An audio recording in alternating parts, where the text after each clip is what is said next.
All right. Welcome back to the live show. We are back for another episode. It is currently 5:23 a.m. and of course today's date is the 18th of August 2025. Welcome back to the Genesis show. It is Monday morning and today is a very important day in the United States as well as the world concerning Ukraine and Russia. Of course, we know that um, leaders in Europe would be coming to the White House alongside President Zelensky of Ukraine to negotiate a peace deal that, in my opinion, is overdue right now because a lot of people have lost their lives and it is high time the war came to an end. Okay, the war has to come to an end. With that being said, it is your boy Genesis. We're gonna do a recap real fast, and we're gonna see what happened during the weekend, and also talk about what is the future for you know the Ukrainians and also Russians. What is the future for them? Are they gonna keep on this back and forth, or are they gonna just say, you know what? We are tired and we're going to listen to the commander in chief, the 45th, now the 47th president of the United States, who has been soliciting for peace around the world. He's ended about 7 wars, including ceasefire in Israel, which now in Israel, something else is brewing up. And it's like, you guys don't like peace, or what is going on here? However, we're going to get back to Israel. But for now, we're going to focus on Ukraine and Russia. Here we go. Don't forget, this is the United States. God is the greatest. Nobody cares if you are a Democrat or a Republican. What matters is you are an American, and it is country first before party. Okay? Country before party. So, relax, calm down, and be nice in the comment section. Can we do that? Here we go. Meanwhile, former Secretary of State Mike Pompeo joins us now. Last time they met, he was there. Mr. Secretary, your thoughts about how little we know at this point? Yeah, Brian, that was different for sure. Different than most of the pressers that President Trump has, where he's usually very straightforward and very forward-leaning and sharing all the things that he can. Clearly, he felt in this instance to deliver on behalf of America, the best thing to do was to be quiet. I don't think we should overread that. I would also urge everyone watching. I'm sure the Russians are already out with a series of statements. They'll come out with more. Pay little attention to what they actually say. What we ought to all focus on is what they do in the coming hours. Will there be missiles flying tonight in Ukraine? Will the Russians continue their advance? What will the Ukrainians do on the ground? I'm sure President Zelensky will get the briefing from President Trump on what actually took place. But will we see a de facto ceasefire, at least for a little while they try to, I want to make sure I get President Trump's words right, to try and iron out some of the things that still remain to be figured out. But I agree, pretty non-transparent, much that we don't know. Right. That does suggest there are significant roadblocks along the way that remain. Mr. Secretary, I didn't go to KGB school. I couldn't get in. It was probably the Russian language that stopped me. But it looks as though they've been listening to the president.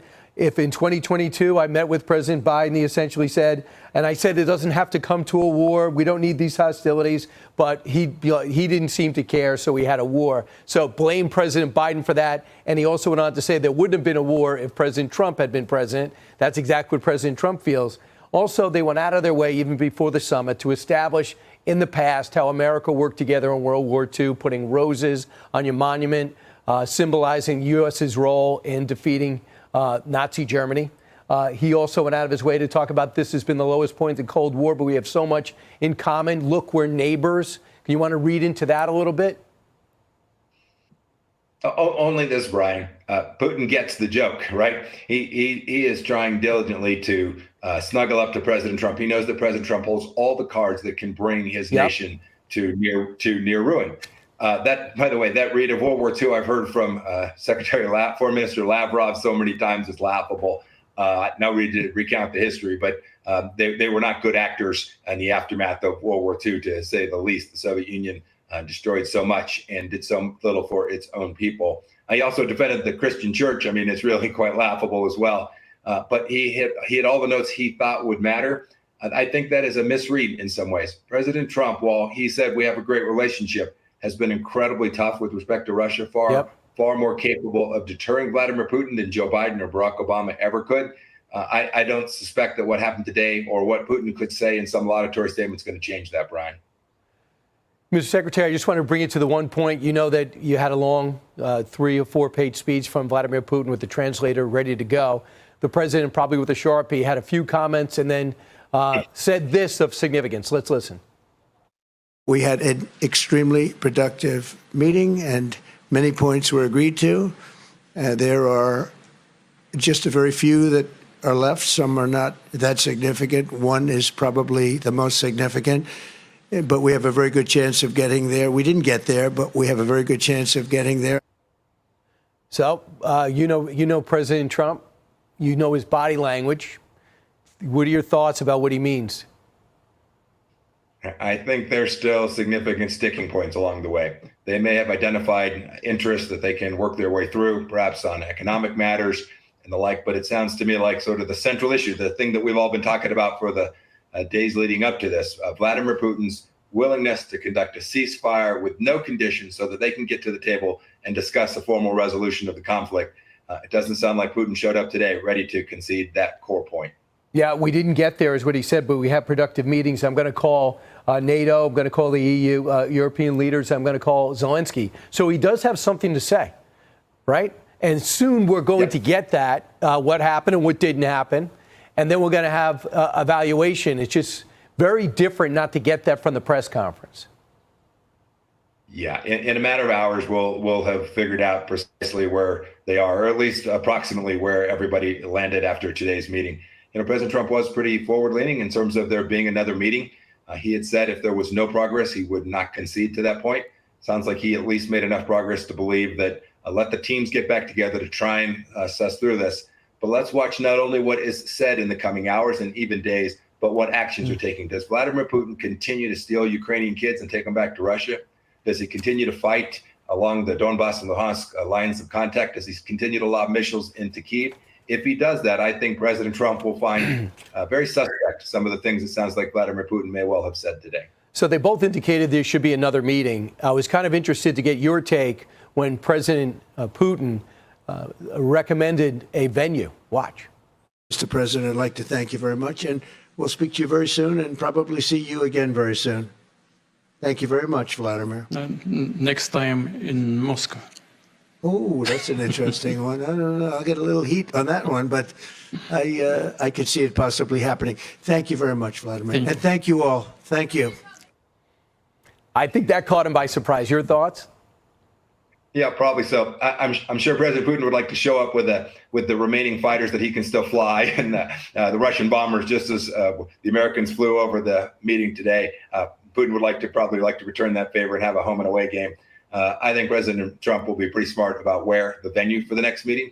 And I think it'll be important that President Zelensky be at that meeting as well. I'd be very surprised if President Zelensky, Trump, and Putin all met in Moscow. That would surprise me quite a bit. Who knows? And a lot of people are going to talk about this. Jackie Heinrich points out, in tradition would have it, usually the home team gets to speak first.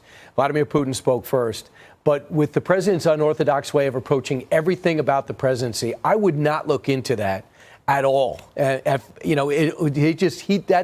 Those type of things don't bother President Trump, correct?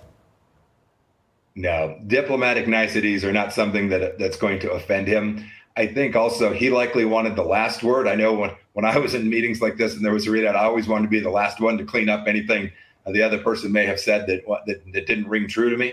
I imagine President Trump wanted to keep that prerogative so that if President Putin said something that he found either incorrect or needed to be fixed, he'd get that last word. He certainly got that today. Mr. Secretary, check your text messages in your email. Let us know when you get some detail, and we'll have you just bump right in. Thanks so much for being our expert.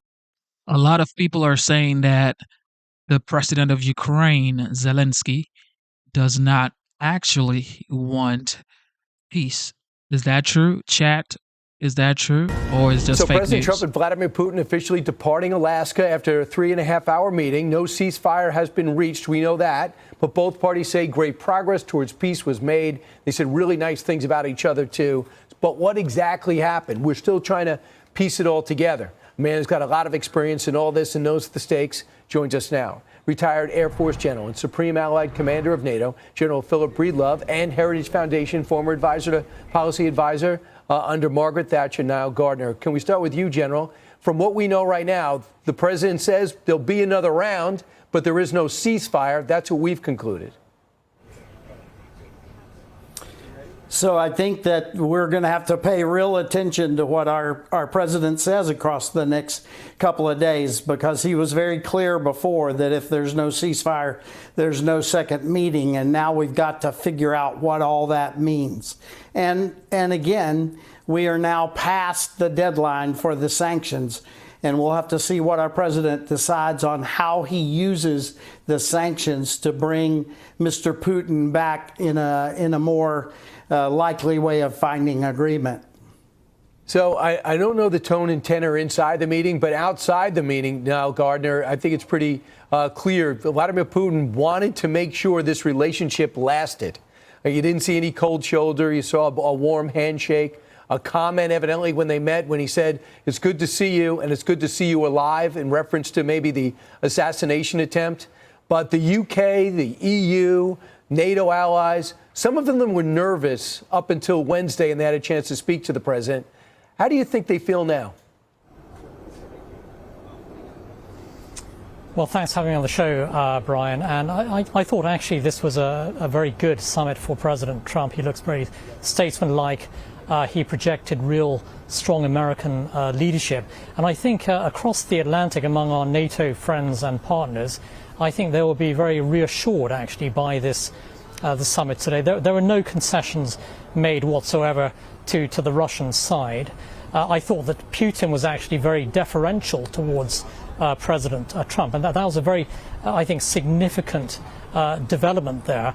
And I think what we are seeing right now, Brian, is the strong projection of American global leadership and power on the world stage with President Trump. That's a big positive. The NATO alliance is far stronger today as a result of US leadership following a very successful summit in The Hague. And so I do think across the Atlantic, our NATO allies will be reassured, I think, by today's summit.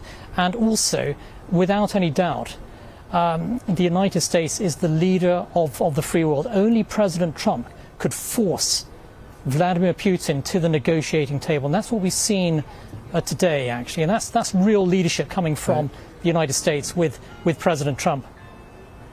I agree. General, I think one of the goals of Vladimir Putin, he thought that I could divide President Trump's administration from NATO, from the EU, from the UK, and let them handle it themselves. And he tried to talk about the history of our relationship with our countries, because really we had World War II and then we had 50 years of the Cold War. But that's not going to happen. The president seems to me tighter with NATO than ever before, with our European allies than ever before. And I think he's got two cards to play especially. More sanctions, and the arms are going to continue to flow. So if the Russians were hoping for relief or an end, the Ukrainians don't quit and they're going to have arms. Well, let me agree with you in that latter matter for sure. The president has a lot of cards he can play now. Mr. Putin did not cooperate in this meeting. That is very, very clear. I think that there were a lot of pleasantries said in the remarks and things, but the fact of the matter is the raison d'etre of this meeting did not occur, and now we have to figure out how to move on from that. And I think that the president has tools that he should and could bring immediately into play to signal to Mr. Putin that this was not the appropriate end to this meeting. He said we didn't get there, the president said, but we did have a productive meeting, and we agreed on many points. And Vladimir Putin said, I hope that Europe and Ukraine don't throw a wrench. That was the translation. Well, it seems like an American saying, throw a wrench into what we've agreed on, which is still somewhat of a mystery. Listen to another warning or hope from Vladimir Putin. Let's listen. To make the settlement lasting and long term, we need to eliminate all the primary roots, the primary causes of that conflict. And we've said it multiple times, to consider all legitimate concerns of Russia and to reinstate a just balance of security in Europe and in the world on the whole. That's part of the Russian myth. Let's get rid of some of basically the underlying problems that caused this conflict. The underlying problem is Vladimir Putin who caused this conflict. But Niall, be more diplomatic than that. Well, I think the reality is the Russians are 100% responsible for the war in Ukraine, and it's Putin's savagery and barbarism that has resulted in this conflict. And I think that President Trump is absolutely right to threaten very severe economic consequences for the Russians if they do not end the war. And President Trump is someone who actually delivers on his promises here. And I think that's something that Putin increasingly understands here. He's not dealing with Joe Biden or weak-kneed Barack Obama. He's dealing with President Trump, who's a far, far tougher and stronger American leader who means what he says.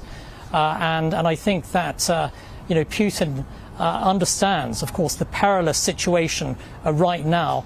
If the Russians decide to defy, I think, the will of the U.S. president, there will be massive consequences, especially for the Russian economy.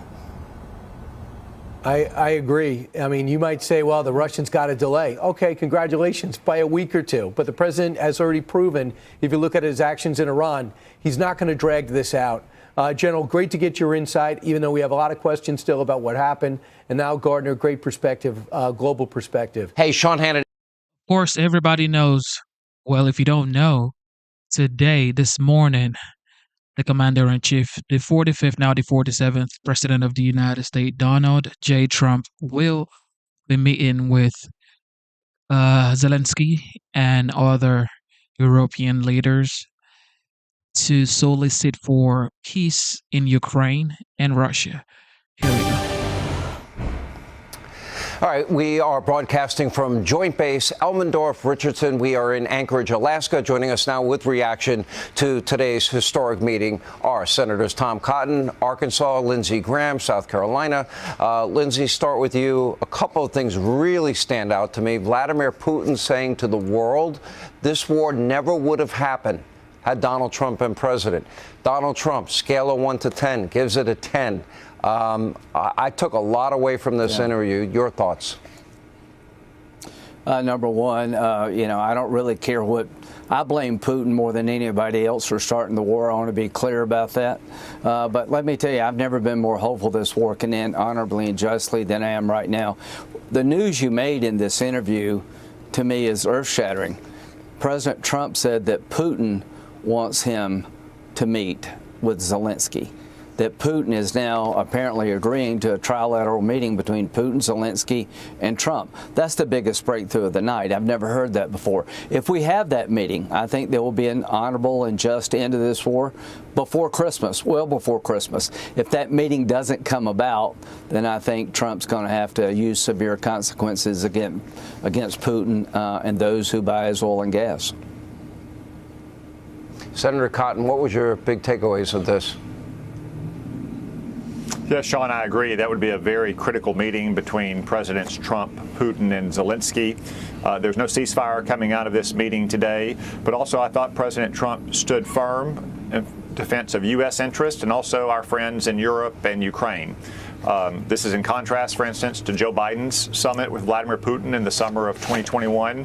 In just 2 months, we saw the collapse of Kabul, and then 2 months after that, we saw Vladimir Putin begin to mass forces on Ukraine's border. So I think it was an inconclusive meeting, but an important step forward. And as Lindsey said, if that leads to direct negotiations between the presidents of Ukraine and Russia, I think we'd be in a position to have a durable and stable peace that protects Ukraine's territory, autonomy, and sovereignty, and allows it to build for its future.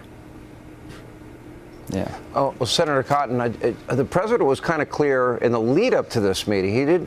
He did not overpromise and underdeliver here. He did not say he was going to negotiate a peace settlement. He said he was here to see if there was a path forward. Clearly, he believes that there is. Apparently, based on everything that I heard and read that Vladimir Putin said, I was in the room at the time. I don't understand or speak Russian, but having a readout of it, it seems like he feels that there is a path forward and wants President Trump to be a part of it. That was the stated purpose, was it not? Yes, Sean. I think the president appropriately set and measured expectations for the meeting. Vladimir Putin has been waging this war of aggression for 3.5 years now.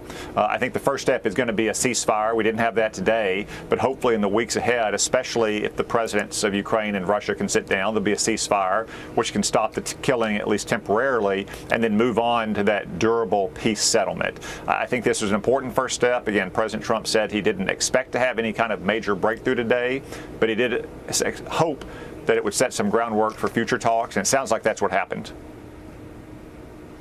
Yeah. Senator Graham, what would you like to see as next steps? I did bring up with the president, I said, in most people's minds, and you had made similar comments that there's going to be land swaps. Yeah. There probably will be, I would assume, the Donbass region, which is about 80% Russian national, will remain with Russia. But what Ukraine is obviously going to want out of this more than anything else, they have got to have security guarantees, non-NATO related. And that would mean, obviously, a good relationship with the United States, their ability to purchase weapons. And, of course, Europe is going to have to step up. Yeah. Well, the infrastructure of deterrence is what Biden and Obama failed to deliver. When Putin invaded in 2014 and 2022, on Obama and Biden's watch, there was no telling Putin, you better not do it again. I have all the confidence in the world that Donald Trump will make it clear to Putin, this war will never start again. If it does, you're going to pay a heavy price. Security guarantees for Ukraine. So if Putin invades in the future, he'll be fighting a coalition of the willing, just not Ukraine.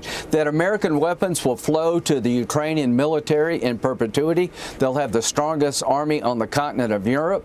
That will have pre-invasion sanctions to hit Putin if he ever does this again. There will be land swaps. You can't evict every Russian, but the Ukrainians will make that deal, not the United States. Ukraine will make that deal. And Trump set in motion the end of this war. Now, I've never been more optimistic than I am right now. Tom is right. There's no ceasefire. But when Trump told you, and this is breaking news as far as I'm concerned, that Putin wants to meet with me and Zelensky, that sets in motion an end of the war. And let me tell you this. If he does meet with Putin, Zelensky, and Trump, and there's no end of this war, Trump will crush the Russian economy. Well, I think that's what the president said. There'd be dire consequences if, in fact, you know, this meeting did not go well today. That's not happening. And he even went a little step further when he said he didn't think he had to go back to China in terms of their import of oil. Let's go back, Senator Cotton. Remember, Crimea was under Obama and Biden. And as Putin was amassing troops on the Ukrainian border in 2021, troops and military equipment, Joe Biden never picked up a phone, never called Vladimir Putin. Joe Biden, you know, famously said, don't. That was echoed by Kamala Harris. And then, of course, well, what happens if? Well, it depends if it's a minor incursion.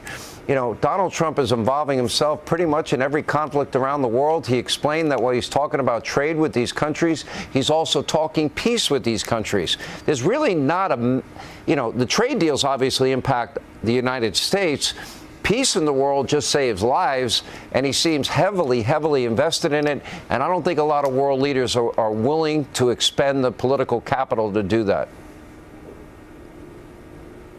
No, I don't think so either, Sean. You know, strength and resolution matters tremendously in the conduct of foreign policy and national security, and you put it well. Vladimir Putin invaded Ukraine when Barack Obama was president. He did it again when Joe Biden was president. He seems to do it when Democrats are president because they are weak and irresolute. But as he himself said today, he didn't do it when President Trump was in his first term, and he takes President Trump seriously today. That's the kind of strength and resolution that we need, not just in Ukraine, but we saw in Iran, we see in the war in Gaza, and that we've seen in these trade negotiations as well. It makes a big difference to have a strong president back in the White House. All right, Senator Cotton, Senator Graham, thank you both. The facts are clear. This man right here, President Donald J. Trump, everybody's saying, especially on the left, he is bad news. But if it's bad news, why is he fighting for peace around the world? Meanwhile, President Trump is advancing the push for peace between Russia and Ukraine overnight. President Zelensky confirming he will travel to the White House Monday to hold talks with Trump.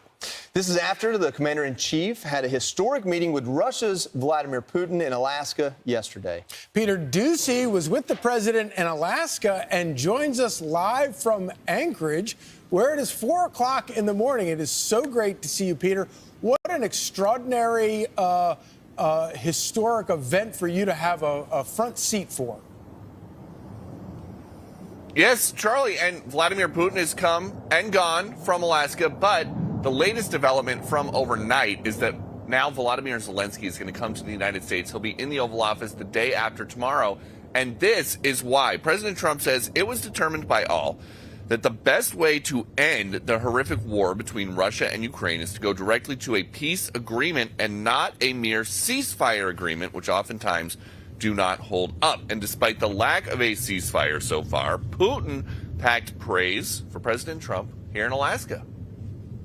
Today, when President Trump saying that if he was the president back then, there will be no war. And I'm quite sure that it would indeed be so. I can confirm that.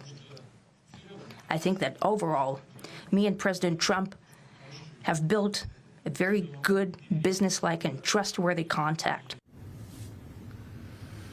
Congressman Andy Ogles, Republican of Tennessee, is now saying President Trump did what no world leader could, brought Russia and the U.S. back to the table. From the Abraham Accords to North Korea, his record is peace through strength. I'm drafting his Nobel Peace Prize nomination now. Stay tuned. And President Trump continues his campaign. The Ukraine war was only brought about because Putin didn't respect Joe Biden. I was very happy to hear him say if I was president, that war would have never happened. I see everyone saying worst since World War II by far. There's nothing even close. But we had a very good meeting today, and I think a lot of points were negotiated. But President Trump is now looking at hotspots around the world with an eye on another superpower takeover, China of Taiwan. You know, you have a very similar thing with President Xi of China and Taiwan. But I don't believe there's any way it's going to happen as long as I'm here. We'll see. He told me, I will never do it as long as you're president. And I talked to President Trump while he was on the way to this summit. The main thing that he is trying to accomplish is to stop the killing in Ukraine. And that hasn't happened yet, but it appears that the peace process has begun. It's just going to be really slow. Back to you. Peter, the president goes into this saying if we can get a ceasefire, obviously that's different than ending the war, comes out of it saying a fast track to a full-on peace is the best path forward. Do you see that as a consolation prize? Like, we wanted the ceasefire, we couldn't get it? Or is that, hey, things went so well that maybe we'd just go straight to ending this altogether? It's tough to say because it sounds like it should be easy, right? Putin starts a war. President Trump meets with Putin and tells him to stop the war, and Putin won't do it. But the issue here and the reason that the plans to have Zelensky here as well fell apart is because Zelensky came to President Trump and President Putin and said, I can't just show up at a table and concede land. I need permission from my parliament. We need a national referendum in Ukraine. They haven't figured that part out yet. And so President Trump is trying to get to a place where the three of them can, and that'll be the good picture at some point soon. Putin on the left, Zelensky on the right, Trump in the middle.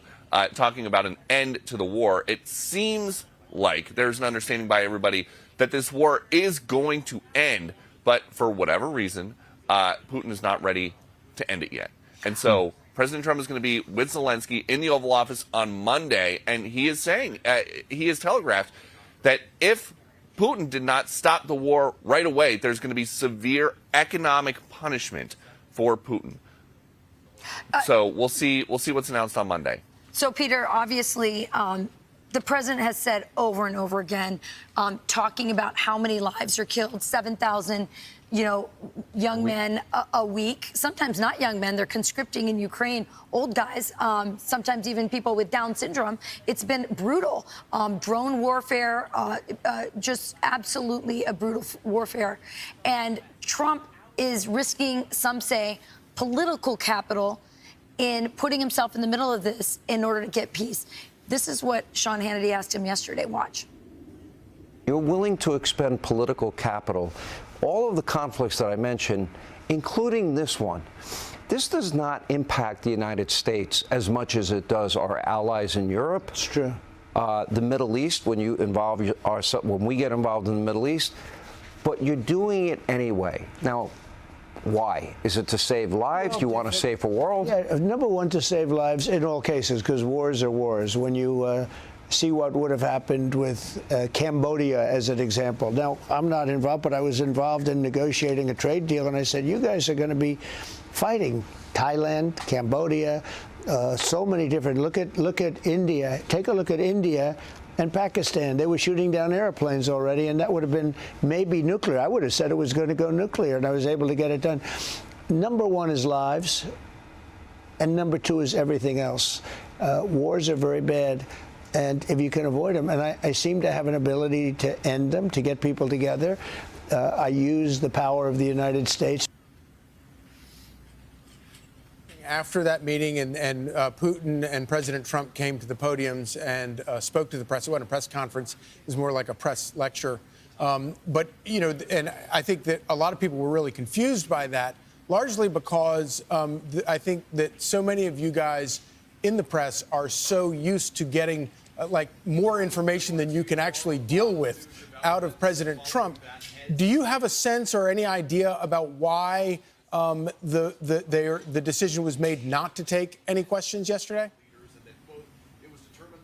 No, we don't know, and it's one of those things. They didn't put that it was going to be a joint schedule or a joint press conference on the official published schedule that we are allowed to talk about. But there were a lot of rumblings behind the scenes, particularly when they let the press in the room, and there are two podiums there. That would typically mean that there are going to be two people taking questions, but we don't know how the Q&A part fell apart. Were there? I was also interested in Vladimir Putin's sort of response to the press. You obviously had some Russian press there as well. Do you have any sense that he seemed to get kind of irked with all of the free speech questions that we're very accustomed to hearing from people like you? It's the same thing that Putin did when he met with Joe Biden 3 years ago, and Joe Biden made the same exact joke that President Trump did, which is basically just, look, now you see what I have to deal with. They don't have those kind of scrums at the Kremlin, but President Trump has like 4 a day. And so, when President Trump, as you mentioned, it's like an information overload. He talks about everything all the time.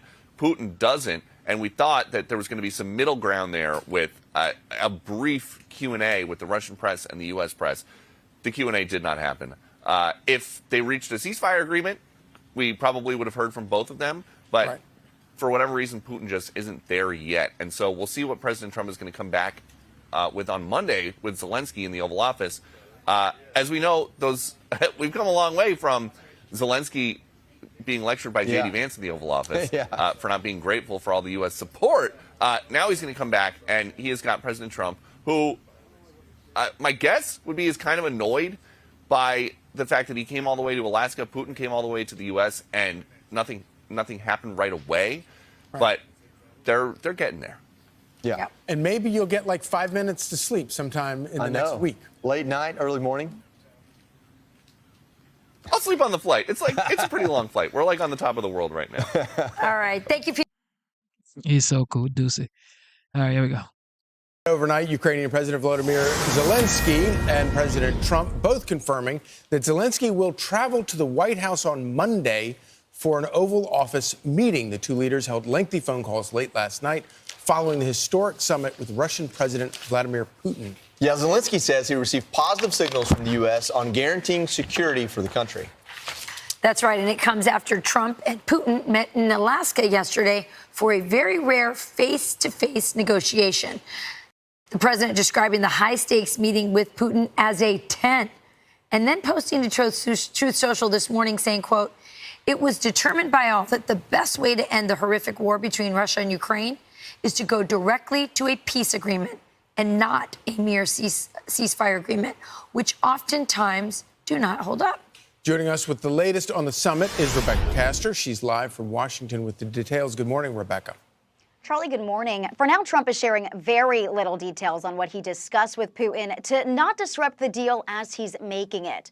It all started yesterday with B-2 bombers and fighter jets flying over the world leaders on the tarmac in Alaska, an opportunity for the U.S. to show off our military strength. Putin and President Trump met for about 3 hours and say many details regarding Ukraine were agreed to, but they're not there yet. Putin did, however, make this stunning admission. Today, when President Trump saying that if he was the president back then, there will be no war. And I'm quite sure that it would indeed be so. I can confirm that.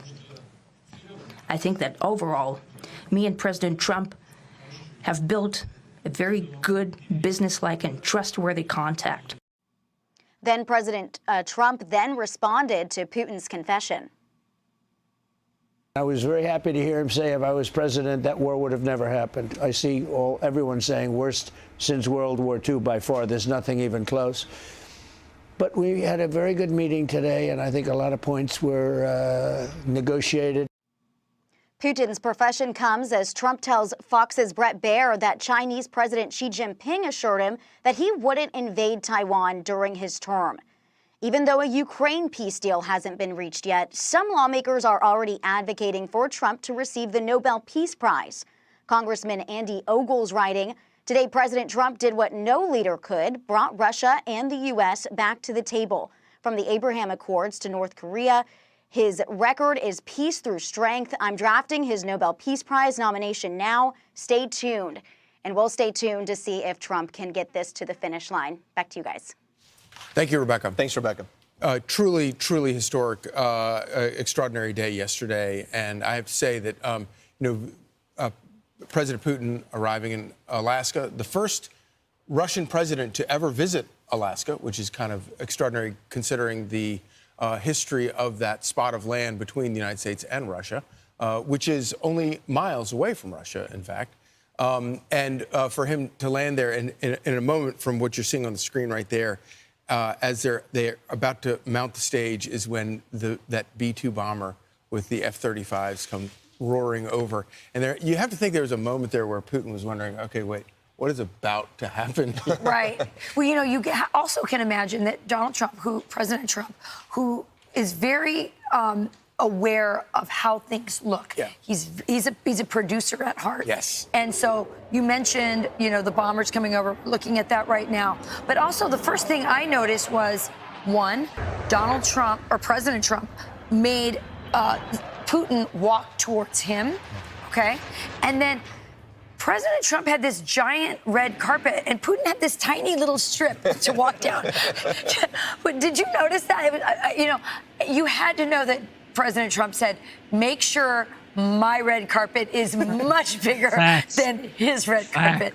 And that was something to notice as well. But listen, he said the meeting was warm. He gave it a 10. And by the way, he mentioned also how hot our country is multiple times in all of this. And then said, listen, this is now up to Zelensky to get it done. Yeah, and when President Trump, obviously, he sat down with Sean Hannity and talked about this pretty much at length. I was on standby for the show, so I got to see it almost in real time. And the one thing about it is President Trump came into that interview with energy. He came into it seemingly optimistic, of course, cautiously optimistic. But this is just one part of the interview, what he told Sean Hannity about, America and Russia moving forward. I always had a great relationship with President Putin, and we would have done great things together in terms of, their land is incredible. The rare earth, the oil, gas, everything, it's incredible. It's the largest piece of land in the world. This war should never have happened. A lot of wars should never have happened. He drove China and Russia together. That's not good. If you are just a minor student of history, it's the one thing you didn't want to do, because they're basically natural enemies. Russia has tremendous amounts of land. China has tremendous amounts of people, and China needs Russia land. But because of pure stupidity, they were driven together. Okay, so I love in this interview that immediately President Trump starts talking about the elephant in the room, which is China. Yeah. The real enemy of America in this situation, and the irony that this war has brought these two together. But before we dissect the China part, which I think is eminently important, let's talk about the fact that this interview with Sean Hannity, our own Sean Hannity, happened minutes after this In the meeting. same room. In the same exact room. Same spot. Think about the lack of transparency and sort of just press conferences and everything else from the last administration. Here we have President Trump almost opening us up into this entire situation, giving us full access until they get in the meeting. Then minutes after talking with Sean Hannity and breaking down what happened as much as was possible without blowing up the deal. In fact, Charlie, at one point he said, I really shouldn't have had this interview with you. And Sean's like, I've never had an interview where the person says, I shouldn't have had an interview with you. But that's the kind of openness and transparency that America's craving. And I think it makes for better negotiations. You've got to believe that Putin saw that President Trump is the same person in that meeting as he is on Sean Hannity. And that's how you begin to build trust. Yeah, and of course, the left predictably freaked out because one of the things that Vladimir Putin said in his statement during this, it wasn't a press conference, it was more of a press lecture, was that that the war never would have happened had it not been for President Biden. And, obviously, Putin was obviously saying something that Donald Trump has said many times before. And the leftist Democrats who are upset about this peace effort, I think, are arguing that somehow Donald Trump is getting played. I don't think Donald Trump is getting played by that. Obviously, two things can be true. Putin can say the thing that Donald Trump has said 1,000,000 times, invented, but it doesn't mean that Donald Trump isn't still negotiating on behalf of the United States of America and on behalf of peace. And it also doesn't mean that they're not both right about it, that Joe Biden's mishandling of the whole situation allowed this to happen. Absolutely, that's true. I mean, so what are they mad about? They're mad that Putin's telling the truth. What we all saw was so obvious, that the situation in Afghanistan and the fact that Kamala Harris basically offered entry into NATO to Zelensky. All of those things together, all done by the Joe Biden's administration, helped precipitate this war. I'm Steve Doocy. I'm Brian Kilmeade. Everything that was said right there was facts. Ukraine should not even be thinking about NATO. Here to discuss this kumbaya moment is Laura Trump. Laura, so I spoke with Jessica, who was doing that interview yesterday on The Five, and she basically said that Hillary was, she basically acknowledged that Hillary was kind of trolling in the sense of, she laid out, if he were to execute this flawlessly, if Ukraine comes out with all the land and all these things. In reality, though, even if it isn't Hillary Clinton, I mean, what President Trump's done this year is amazing. What President Trump has done overall during his time as president, the first term and now is amazing. By the way, Joey, this president probably should have received a Nobel Peace Prize during his first term in office for the historic Abraham Accords, something much like ending the war between Russia and Ukraine that people said was impossible. They said you'll never get a Middle Eastern peace agreement. Donald Trump got that done during the first term in office. But I do think it's interesting to hear Hillary there caveat the whole thing, as you point out, by saying, well, if, Russia doesn't take any land, if they give everything back, most people say that's unrealistic. I don't know. The timing of it feels a little weird to me. DNI Gabbard has come out with quite a bit of information about the Russia collusion hoax, and ground zero is really Hillary Clinton and her campaign for the start of all that. So maybe she's trying to get back in Donald Trump's good graces to a certain extent. I think everyone agrees, though, this war needs to end. Hundreds of thousands of lives have ended because of it. It's cost $40 billion. And President Trump has said, we want to see the killing end. But this president, of all people, is probably the only person who we could see possibly end it. Look, during his first 6 months in office, Donald Trump has ended 6 wars and conflicts around the world. Some of them lasted 5 days, like between Thailand and Cambodia. Some lasted 40 years, like the Azerbaijan-Armenia one that we recently saw happen at the White House. This is a president who can get it done and make it happen. And look, Hillary may want to stack up, Joey, quite a few more Nobel Peace Prizes that President Trump is probably due at the end of his time in office, because this is the president of peace. This is the person who I believe peace through strength will see a result of an end to this conflict. He's going to be the one to get it done. I really believe it. Yeah, the irony there is Hillary Clinton supposedly brought a reset button to Russia and created new diplomatic relations. Even before I lost audio with you here. Hold on. There you're back. I gotcha. There we go. But anyway, so Hillary Clinton brought a reset button to Russia. Before her, President Bush said he looked in Putin's eyes and saw his soul. I guess President Biden said don't. I'm not sure exactly what his defining moment was with Russia.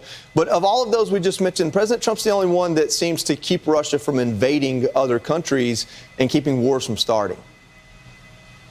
Yeah, well, that's right, because people look at Donald Trump and they say, you know what, we don't want to mess with this guy. The B-2 flying over when they were walking there on the tarmac yesterday, I thought was a beautiful symbol of American strength and might, and a reminder that if America wants to, we can take it to you. Do not mess with the United States of America. Do not mess with this president. When he draws a line in the sand, he means it. Unlike any president before him, people know that this is a man who means business. And we're lucky because that keeps us safe here at home. That gives our military personnel and our law enforcement a lot of great backing. And so I know they're grateful for this president. I'm grateful for this president.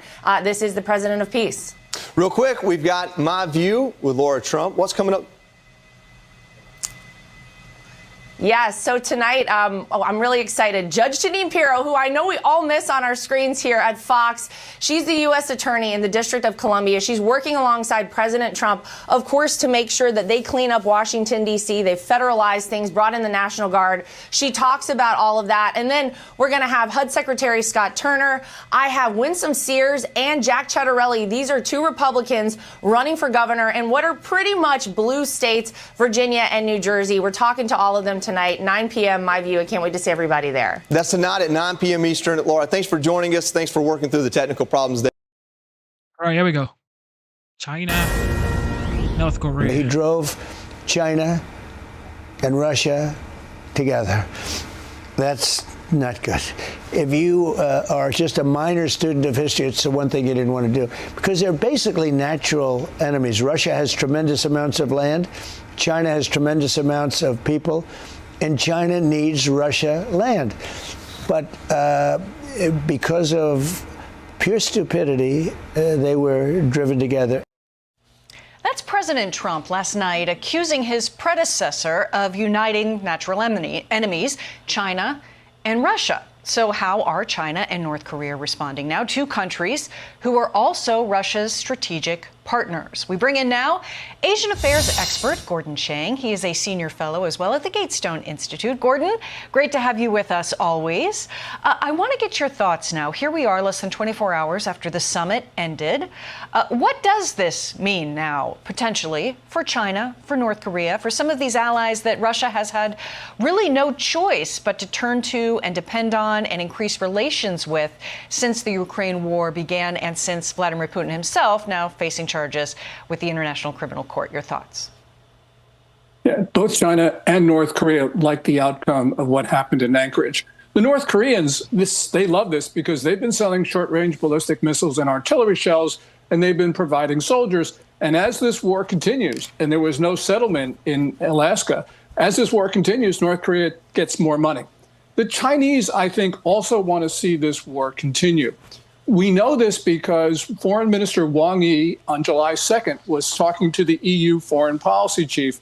And as the Financial Times reported, Wang Yi said that they don't want to see Russia lose because if Russia did lose in Ukraine, then the United States would concentrate on China and East Asia.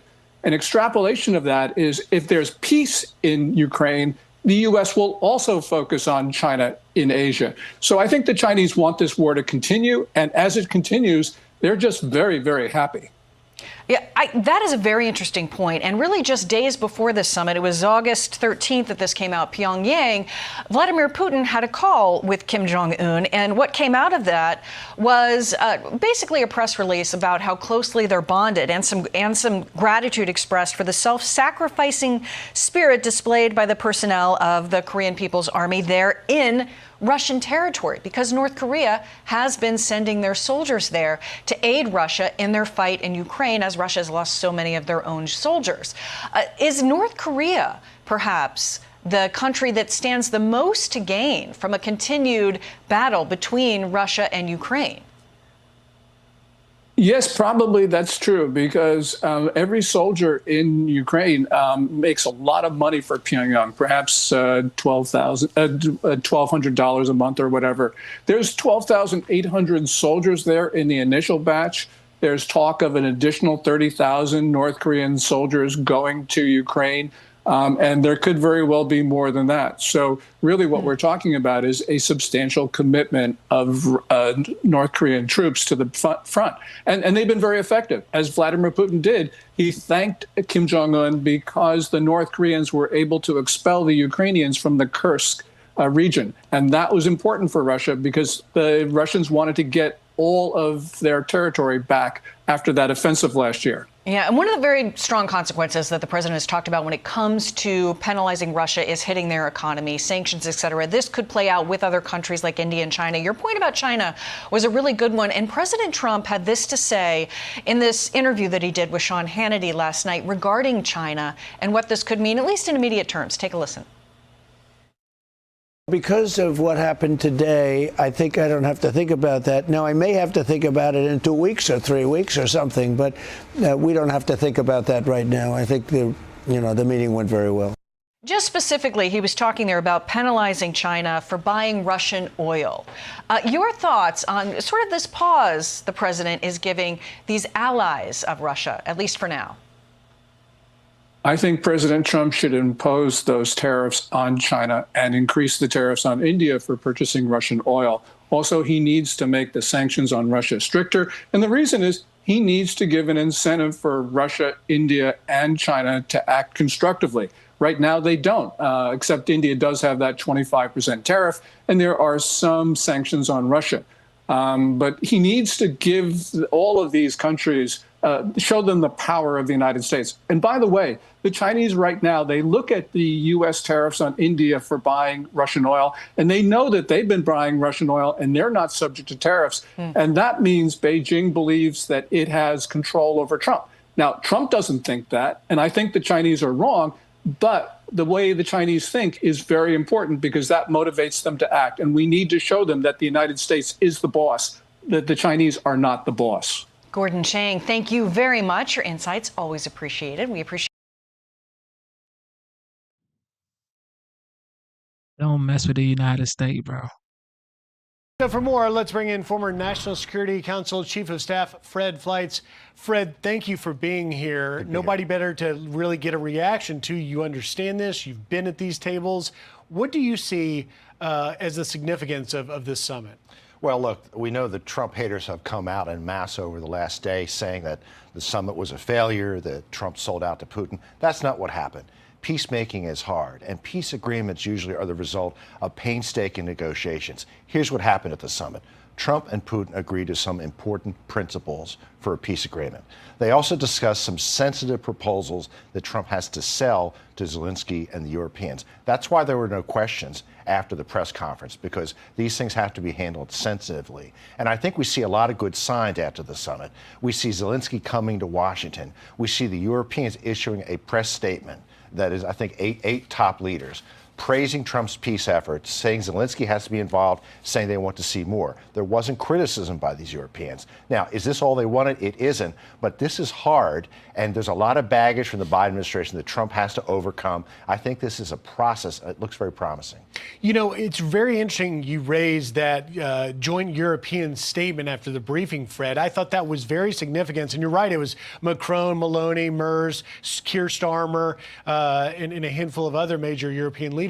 And they did praise President Trump for this meeting and said, as you pointed out, that Zelensky would have to be the one to decide any land concessions. But then they backed it up with their firm, unwavering solidarity, as they say, working towards a peace and with security guarantees.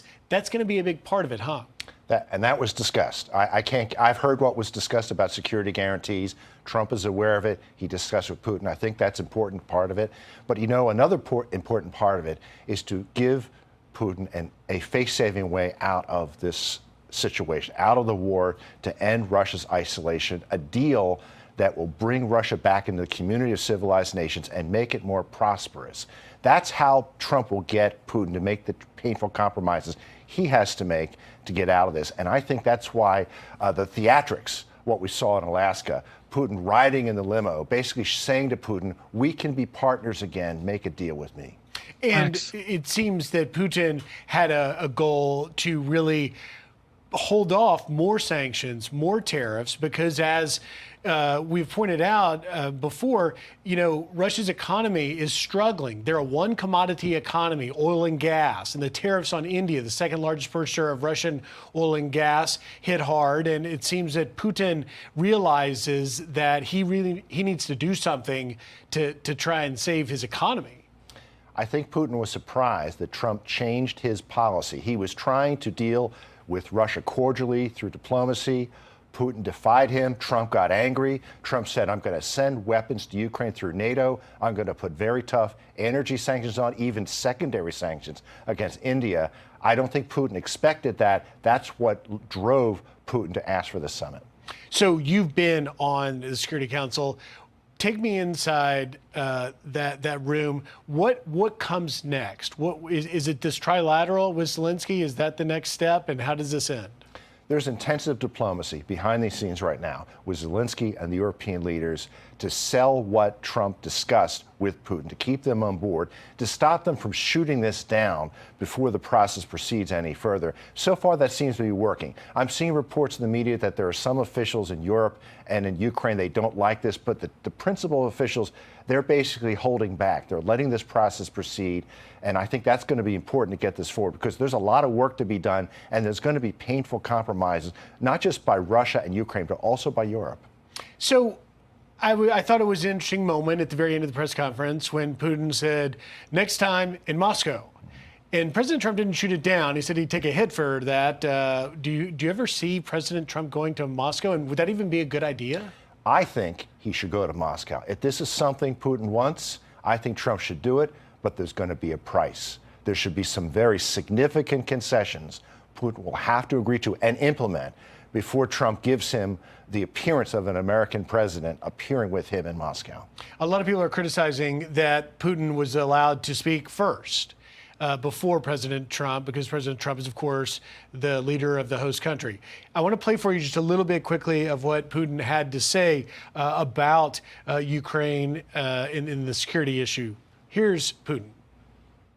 And I agree with President Trump, as he has said today, that naturally the security of Ukraine should be ensured as well. Naturally, we are prepared to work on that.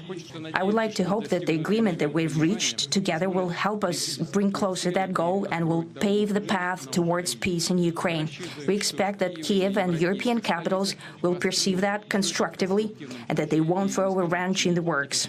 So I want to play that for you, Fred, because we've seen time and time again, Putin says one thing and does just the opposite. What do you say? No, I think that's a real concern. Will the compromises be made by both sides, and will Putin keep his word? The record's not good. We have to keep the pressure on him. I think the prospect of severe economic pressure on Russia will make a difference, but we're going to need diplomatic pressure on Putin, not just by the U.S., but also by Europe. Great insight. As always, Fred Fleitz, thanks for being here and kicking things off for us. Good to be. And on here, you're still saying that Russia has launched attacks on Ukraine today, August 18. Crazy. It's wild. Meanwhile, new data showing more than 240 arrests since the beginning of the crackdown on crime in D.C. Just last night, 38 guns taken off the streets, 52 arrests, of which 28 were illegal aliens. Also, 25 homeless encampments were removed. For more now, let's bring in White House Deputy Chief of Staff Stephen Miller. Hey, Stephen, thank you for joining us. These are pretty remarkable numbers. Talk to me about it. The numbers are breathtaking. Since President Trump asserted federal control over our nation's capital in Washington, D.C., we have seen a record number of violent offenders, bad guys, gang members, and all kinds of threats to public safety removed off the street, as well as their illegal weapons that they've been using to terrorize the citizens of this city. Additionally, we have seen over 70 homeless encampments that have scarred and disfigured the public streets of this city, dismantled and thrown away, and the homeless cleared from those encampments. At the same time, we have the National Park Service going around and getting rid of the gang graffiti that has been left untouched by this city for decades. Since I've lived here, I moved to Washington, D.C. 20 years ago. And I've seen graffiti in some of our landmarks that has gone unremoved for decades that is now being cleared away. You have gang members that are being taken off the streets. You have druggies that are being taken off the streets. You have our parks being made safe again, our transit being made safe again. Last night, I had the honor and privilege of being at roll call for all of the federal and state officers that are going out in these task force. They are thrilled to be here. They are thrilled at the local level and at the federal level to be able to have this assignment on behalf of President Trump to make our nation's capital safe and clean again. It really is liberation for Washington, D.C., Griff. And Stephen, I think what's really fascinating to me as someone that covers a lot of sanctuary city issues across the country, so many of them that are resisting, like LA, like Chicago, like New York, like Boston. But yet here, just in the last 24 hours, it appears that the local leaders here, the mayor and Attorney General Bondi, are going to make D.C. no longer a sanctuary city for violent, illegal criminals. Talk to me about that.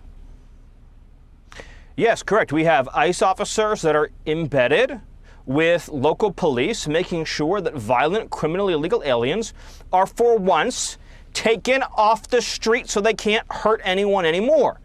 Too many times we have seen stories of criminally illegal aliens, you've covered it so much, Griff, who they get caught and released, until one day they shoot someone in the head, or they rape an innocent girl, or they commit some heinous crime. So here in Washington now, we're finding these criminally illegal aliens, and at the first opportunity, we're picking them up and we're sending them out of the country. You know, the sigh of relief that I have seen from the local communities in this city, you see people going online saying, for the first time that I can remember, I don't hear gunshots ringing out at night anymore. I just saw a video posted by a gentleman who walked from his neighborhood in the southeast all the way to the White House, and he said in the whole way through, he saw no gang members, no violence, no homeless camps, no public drug use. He said it was like living in a different city.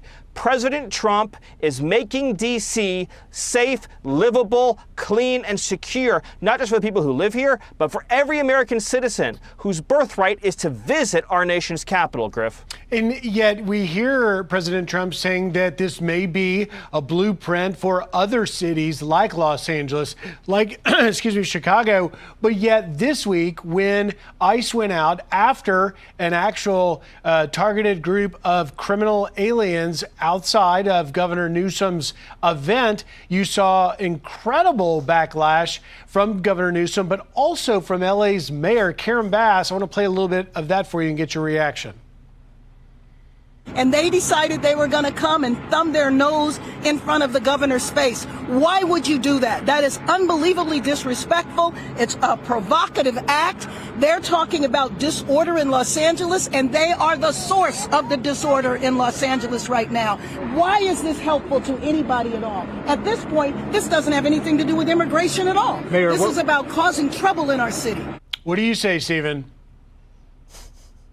The mayor of Los Angeles and the governor of California are in the largest sanctuary city and the largest sanctuary state in America. They refuse to turn over tens of thousands of serial criminal illegal aliens to ICE. So they get arrested by state or local authorities and they get cut loose. They then go on to commit crimes like assault, armed robbery, home invasion, and murder. The most unimaginable, egregious crimes you could think of. All of that blood, all of that suffering, all of that heartache, squarely on the soul and conscience of California's governor and the mayor of Los Angeles. They are guilty of crimes against humanity. They are facilitating child trafficking, sex trafficking. Look, they think this is a game. They think this is a joke. This is life and death. When you meet with the families, as you have, Griff, whose loved ones have been raped and killed and slaughtered by criminal illegal aliens who have no right to be in this country, what Newsom are doing and what Bass is doing are unforgivable. And God bless our ICE agents and Border Patrol agents for going out there and doing this mission on behalf and on the orders of President Trump to make America safe for our citizens. The Democrat Party seems to only care about two groups right now, criminals and illegal aliens. And that's it. Donald Trump's Republican Party is fighting for law-abiding American citizens, and you're seeing the results right here in Washington, D.C., where the most violent city that we have in this country is now becoming, day by day, and will become one of the safest cities in the whole country. Well, as a resident, and speaking to a lot of residents, many of them crime victims I spoke to this week, it is welcomed news to bring in those federal resources to support local law enforcement. Stephen, before I go, I've got to, just in the last minute here, I do, as the Deputy Chief of Staff, want to get your reaction. Got a big meeting coming. President Zelensky on Monday to the White House there on the heels of the historic summit yesterday in Alaska. Can you preview that for us and tell us what we might expect to see? Well, President Trump has worked tirelessly to resolve the war that started under Joe Biden, that everyone agrees would never have happened if President Trump had been in office, because there was no new wars under President Trump. The world was at peace, is going to be at peace again. So he met with Vladimir Putin yesterday. He had an incredibly productive meeting. At the end of the day, it requires Putin and Zelensky to agree with each other on terms of a peace deal. And the president's been clear, that's what he wants, just a comprehensive peace deal. What's his interest in this? What's America's interest? To stop the killing, stop the bloodshed, stop the slaughter, restore peace and stability. So he's going to meet with Zelensky.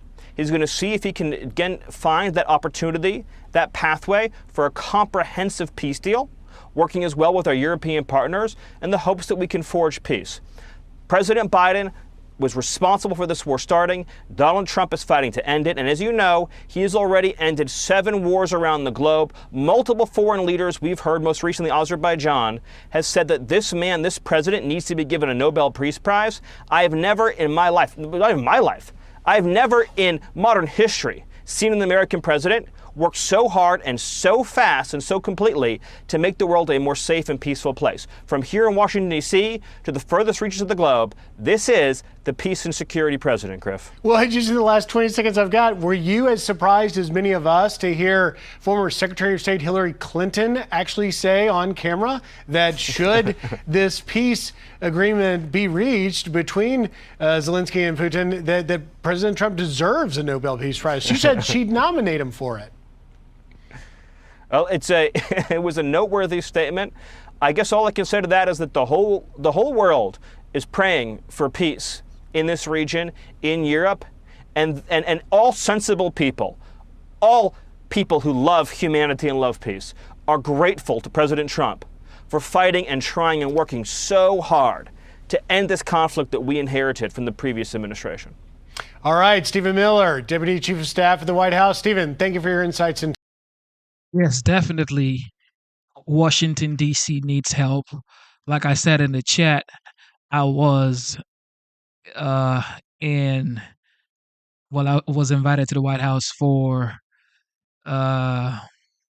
Easter, and I got there.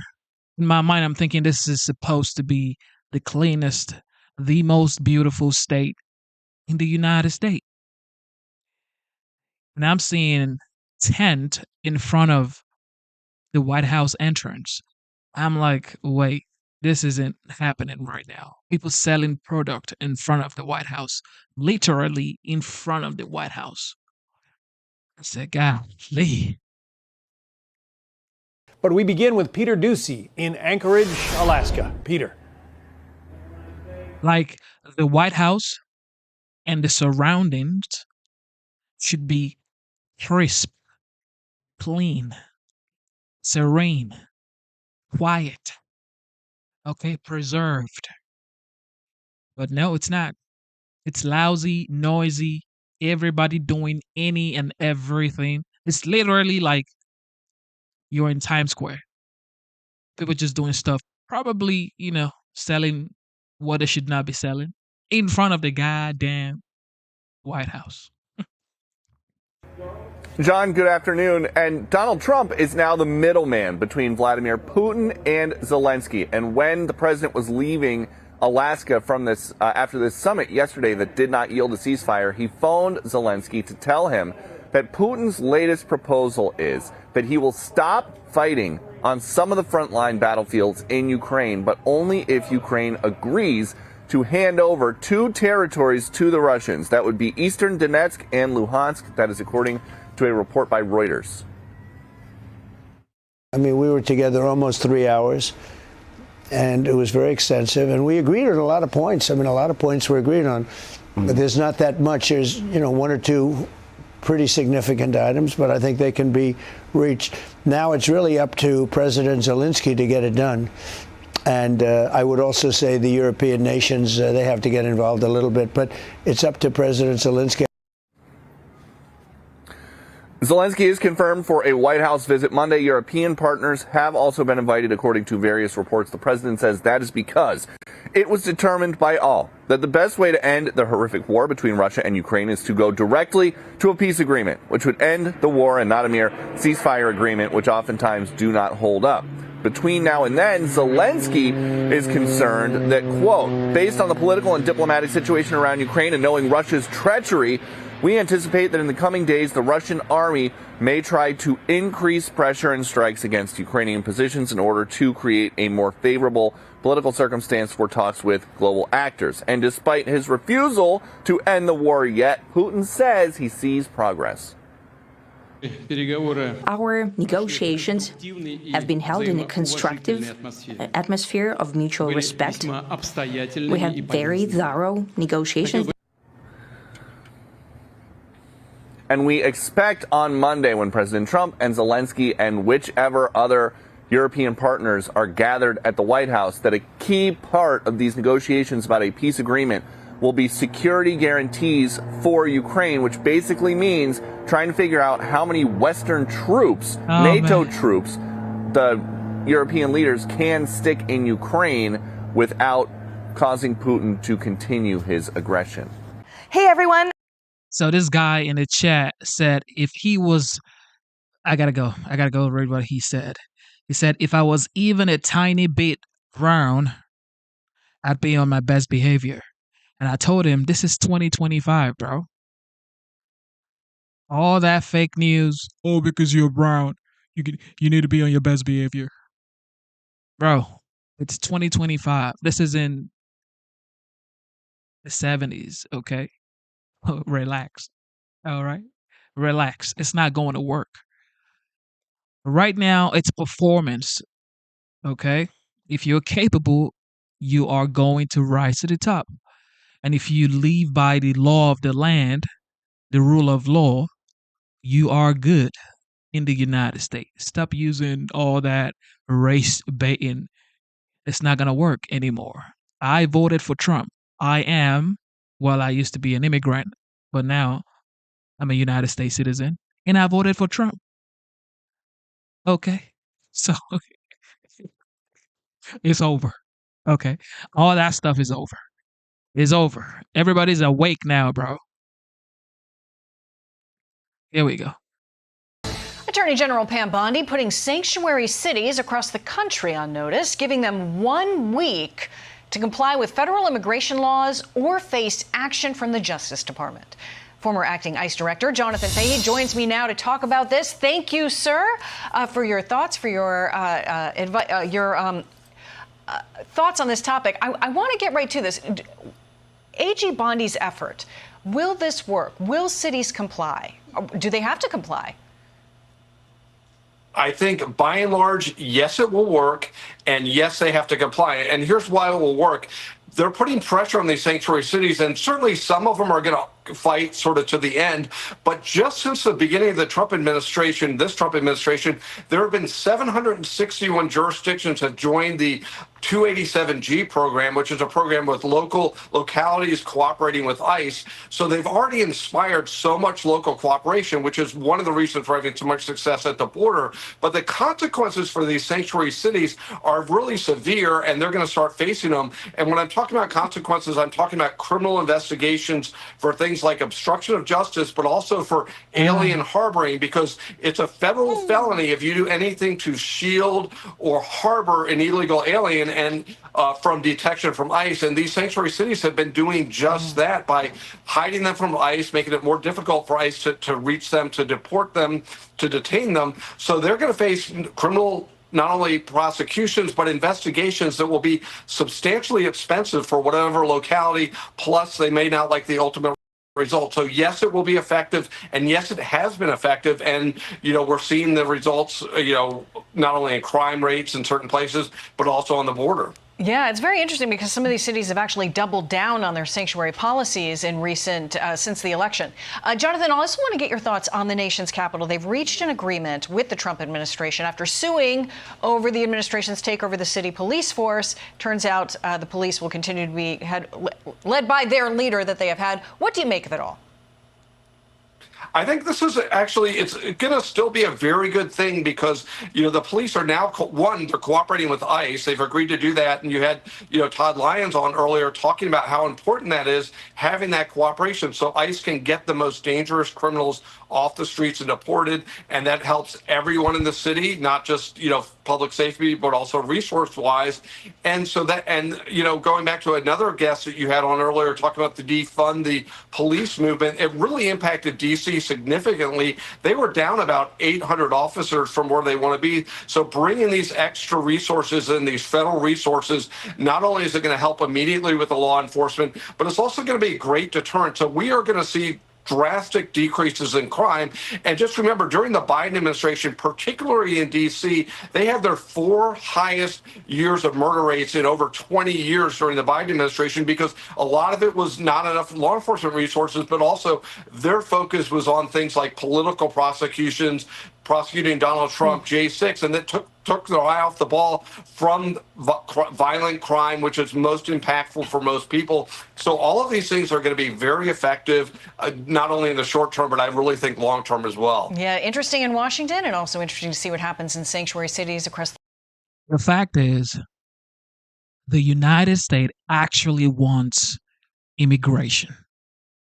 the United States needs immigration, but the United States does not need illegal immigration. You cannot come into the country illegally, and then when you come into the country illegally, you want due process. How does that work? Every legal immigrant do not support illegal migration. And that's a fact. That is a fact. All right? That is an absolute fact. Every legal immigrant do not support illegal immigration. So, look, everybody calm down and see that what Trump is doing is actually for the good of the United States. Because if you can just come into the United States, what about the people out there following the due process, waiting for their turn? And they've been waiting for years. And somebody is just crossing the border illegally and then crying due process. Nah, bro. And despite many Democrats downplaying crime in D.C., my next guest knows how very real it is. Tempe Satcher's son, Bernard B.J. Hodges, was shot and killed in our nation's capital back in 2023. And she joins us now. Ma'am, thank you very much for being with us. I'm so sorry for your loss. But this is something you've personally experienced. And we've, in our reporting in recent days, have talked to other people that are deeply frustrated by the way they've had no other choice but to live in Washington. Your thoughts on what's happening in D.C. right now and the federal government, the administration's efforts to rein in the very real challenges regarding crime there in Washington? Yes, well, thank you for having me today. You know, this is an experience that I don't wish on no one. You know, I grew up and born and raised all my life in Washington, D.C., so crime has always been a problem all through my school years, and now raising my children and grandchildren and great-grandchildren. It's very frightening to know when they leave the home. You know, I pray so hard every day that once they step out away from home that they are covered. And that particular day on August 5th, 2023, Bernard had just left my home because he was going to work. He had on his uniform and he worked at MGM. He asked me to watch his 2 children overnight, and I was more than eager to watch them. So moments after he left my house, I really beat myself up so much because that particular day I didn't pray for him. But I know God is able and that he's always, and you know, he has the last say. But Bernard was gunned down at least, I think, about an hour, no more than an hour after just leaving my home. I just couldn't believe it, and my heart just, you know, been hurting so bad ever since. So the things that I see that's going on around the city now with the National Guards and all the things that are helping out MPD, I'm, you know, right now it seems to be pretty intimidating, but when you are being approached or you don't have the knowledge of, you know, what's going on, it could be very intimidating. But for so far, so I see that it is making a change, is making a difference. So it remains to be seen how much great comes out of this situation. Bernard worked multiple jobs. He was a community servant as well. Really an inspiring individual, the type of individual that you want to stay in Washington, D.C. You don't want people like that to flee that area, to go run to somewhere where they feel safer. Do you feel like that you've finally been heard, and that perhaps the generations you're talking about, being a grandmother and a great-grandmother, will be able to lead better, safer lives in Washington in the years to come? Well, yes, and that's what the prayer is, that we want to be able to, you know, go around town and, you know, feel safe when you go out to the grocery store or when you go out to a local restaurant. You want to not have to worry about what's going on. You don't want to have to worry about, are you going to come back home? You know, because when Bernard left that day from his home, none of us knew that he would not be returning back home to his family. He has 2 sons that loves him dearly, and they still, his youngest one, who's now 4, still asks about, you know, his dad, you know, and he had 2 bonus sons. You know, he was a great leader. He was a person who would be able to squash what they call beefs in the neighborhoods. He was able to go from neighborhood to neighborhood and talk to young guys and give them words of encouragement and show them how to do resumes and tell them things that they should and should not be doing. That was the type of person Bernard was. And working 3 jobs to make one end meet, I mean, my gosh, he loved learning and he loved teaching. Yeah, Tempe Satcher, thank you so much for talking with us. I'm sorry you have to become a peace activist. Now, think about it. This is a mother who lost her son. And everybody, well, most people on the left are saying that Trump is going overboard with DC. No. No, he is not. Everybody keeps saying, remember 2020, Black Lives Matter? Every mother in DC, if not 99%, is all African American. Yet, you guys are saying that Trump is racist. He's not. He's trying to solve black on black crimes in DC. And now it's like, well, the mayor of DC is an African American woman. You should be glad that your commander-in-chief has the balls to help you out. But no, you're complaining. I can't understand this, folks. D.C. will not remain a sanctuary city actively shielding criminal aliens. Will not happen. Under Donald Trump's directive, D.C. will become safe again, and it will become clean again. We have made very clear that we have laws in our city and that the services that MPD provides in furtherance of a request from the president, those services must comply with the law. Attorney General Pam Bondi empowering officers in the nation's capital to assist ICE agents as part of Trump's federal crackdown on crime in D.C. For more on this, let's bring in the Deputy Director of ICE, Madison Sheehan, and D.C. Police Union Chairman Gregory Pemberton. Greg and Madison, thank you for being here. And I want to start, Deputy Director, with you. ICE is here. We know that since the federal takeover, cooperation, however you want to frame it, there have been over 200 arrests. Guns have been removed from the streets, and you have also been able to go after violent criminal illegal aliens. How do you see this past week? I think this past week has been a historic success. This is President Trump's all-of-government approach. We're taking every resource we have in the federal government, working beside the city of D.C. and the D.C. police to be able to effectuate change, get the worst of the worst off the street, and use all of our investigative officers as well as our ERO officers to be able to help the city of D.C. really create change and make D.C. safe again. And we're excited to be a part of that mission. And that's a good point, Madison, because a lot of people don't understand, unless you've worked there or covered it like I have for a reporter, within ICE, you have the ERO. People hear these acronyms, they don't know. That's Enforcement and Removal Operations. They get the violent criminals and deport them. But then also within ICE's HSI, the Homeland Security Investigations, they do more sort of police work like you would see a police detective at MPD do. Absolutely. So Homeland Security Investigation is the largest investigative arm of the Department of Homeland Security. So under the direction of Secretary Noem, Director Lyons, and myself, we're able to use that entity to really help our detective services, our intelligence services, to really be able to go after the worst of the worst that D.C. has.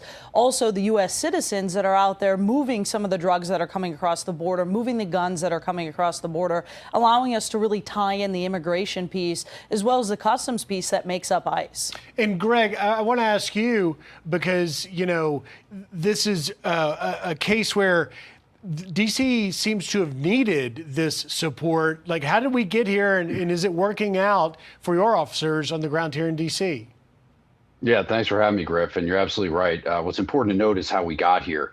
Back in 2020, the D.C. City Council passed a piece of legislation called the Comprehensive Policing and Justice Reform Act, which was a bill that was designed to hamstring police officers, to reduce the size, scope, and responsibility of police officers, and also make sure that criminals couldn't be held accountable even when they were convicted of violent crimes. Since that bill passed, we've lost hundreds of officers. As a matter of fact, we have an authorized sworn strength of 4,000 sworn police officers. As of today, we have 3,180, leaving us with more than 800 vacancies. And the fact that we need help from these federal agents or the National Guardsmen shouldn't come as a surprise to anyone. And frankly, we welcome them with open arms. Anybody that's going to help us go out on the street and put handcuffs on bad guys, get them in the criminal justice system, bring justice to victims, keep these communities safe, we welcome it. The concern that we have is that this is a temporary fix. We know that the authority is only a 30-day authority for the president, and our concern is that if these federal agents and these National Guardsmen come and go without fixing this underlying legislation, the MPD is going to be left holding the bag in the same position that we were in before they got here. So we really need to repeal this underlying legislation so that we can fix this long term. And let's talk about sanctuary cities, Madison, because it seems that really this is quite a shift for a major Democrat-run city. You've got from, New York City to Chicago and out to L.A., where Karen Bass has become the loudest of the, local leaders to double down on sanctuary cities that many have criticized as protecting criminal aliens. I want to play for you a little bit of Karen Bass's latest reaction to ICE going out and making an arrest this week outside of Governor Newsom's event. Watch. And they decided they were going to come and thumb their nose in front of the governor's face. Why would you do that? That is unbelievably disrespectful. It's a provocative act. They're talking about disorder in Los Angeles, and they are the source of the disorder in Los Angeles right now. Why is this helpful to anybody at all? At this point, this doesn't have anything to do with immigration at all. Mayor, this is about causing trouble in our city. She's blaming ICE.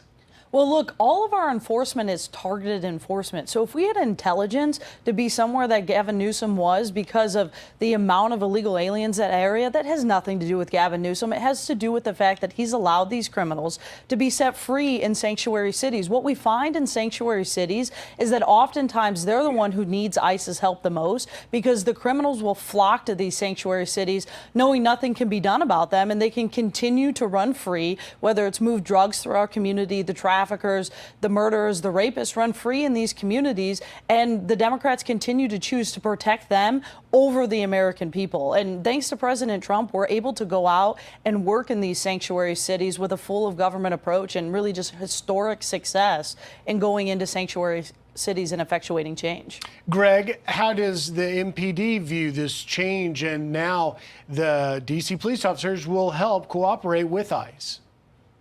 Well, it's a sticky situation because obviously the local government on the D.C. side is not a fan of enforcement of illegal immigration. And so our concern is that our members are going to be a political football in which we're ordered to do this while our elected officials and our bosses are upset with it. The fact of the matter here is if the city council and the citizens of D.C. were not interested in this sort of enforcement going on in their city, then they should have thought about that before they passed some of the worst law enforcement and public safety legislation the city has ever seen. The fact is that the crime situation is so detrimental here in the District of Columbia that it requires a federal response. And now that the feds are here, it sounds like the feds are going to change some of the rules so that they can enforce the laws they want to. In the future, the city council should be aware of the fact that the seat of the federal government is right here in the district, and they need to be very careful about how they legislate laws about public safety. We've got to leave it there, but I just have a very quick question for you, Greg, and that is, we see these stats coming from city leaders that they have 30-year record low violent crime here. But I spent this week interviewing victims of crime in D.C., and they are not feeling it. The stats are not the reality for them. Is there a crime problem in D.C. that did require and necessitate this federal response? Absolutely. Crime is completely out of control in the District of Columbia. We're glad that the federal government wants to fix it. The fact that there are people out there saying crime is down, frankly, I find it repugnant. Even if crime is down, and I think there's a lot of questions about the accuracy of those numbers, but even if it is down, we should not normalize nor find it acceptable to have 200 citizens murdered in the nation's capital every year. We should be doing everything we can to drive those numbers down to zero. And the way that we do that is by repealing the legislation that allowed it to happen back in 2020. DC Police Union Chairman Greg Pemberton and Deputy. I heard a wise man say one time, you only get criticized by people doing less than you are. You only get criticized by people doing less than you are. So everybody criticizing Trump right now, they definitely aren't doing as much as Trump is. And everybody criticizing me in the chat, go check their page right now.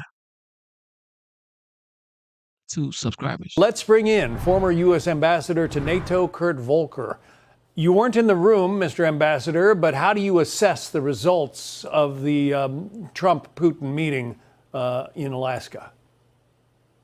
Well, I guess I would assess it as Putin got away without doing anything. He got the red carpet treatment from President Trump. He did not agree to a ceasefire. He did not reduce any of his maximalist demands. He succeeded in changing the subject from being a ceasefire to now being a full agreement and a trilateral meeting with Zelensky. And he left without Trump even applying any additional sanctions or severe measures, such as President Trump said that he would. So I guess you call that Putin 1, Trump 0. Yeah, I was going to say, it sounds like you see the advantages all in Putin's court after what happened. Yeah, unfortunately. And remember, it was President Trump who was calling for the ceasefire. And he convinced President Zelensky to accept a ceasefire as is back in February and early March. And the Ukrainians have been ready for that for 6 months. The Russians continue to refuse a ceasefire. Now they want a full deal. And remember the details of what we just heard, which I've heard from other sources as well. What Putin is asking for is to continue to occupy all the territory that he currently occupies, and for Ukraine to withdraw from territory that Putin has been unable to conquer. And then that's for some promised ceasefire in the future. That is really not a very serious offer and not a very good deal. President Trump said there would be sanctions on Russia if they didn't agree to some kind of ceasefire, but they didn't do that. And then he said, well, we're not going to sanction them, at least not yet. Does that become a paper threat? Yeah, it does. And it, in the eyes of the Russians, in the eyes of the Ukrainians, and in the eyes of many, it really makes President Trump look very weak, that he's unwilling to follow through on his own deadlines, on his own statements as to what the consequences would be, and unable to obtain anything from Vladimir Putin. So Vladimir Putin invades Ukraine, kills tens of thousands of people, and says that he wants Donetsk and Luhansk, and as you say, wants the Ukrainians to bail out of some of the other areas that they've been trying to defend. That would be a pretty good result for him if the Ukrainians were to agree to it. That would be gaining territory he's been unable to take militarily by getting President Trump and others to pressure Ukraine just to give it to him for free. And there's no guarantee that Putin would stop there just because he says so. I hate to make the comparisons to the 1930s, but this is very similar to giving Hitler the Sudetenland in Czechoslovakia and hoping that's all he takes, and then he takes the whole country.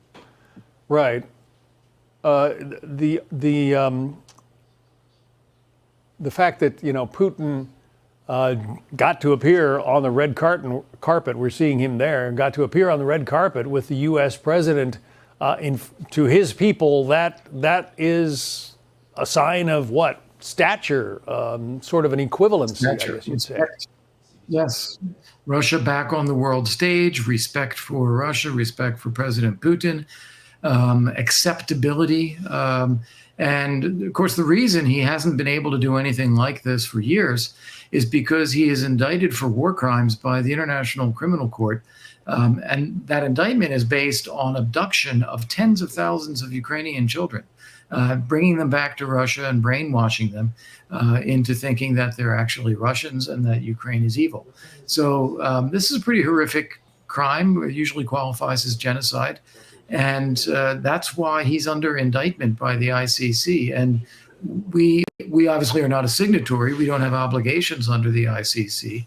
But giving him this kind of warm and red carpet reception is exactly the kind of signal the Russians are looking for to get out from that kind of pariah status. Meantime, the drone attacks continue. They keep launching drones at civilian targets, the Russians do, and killing.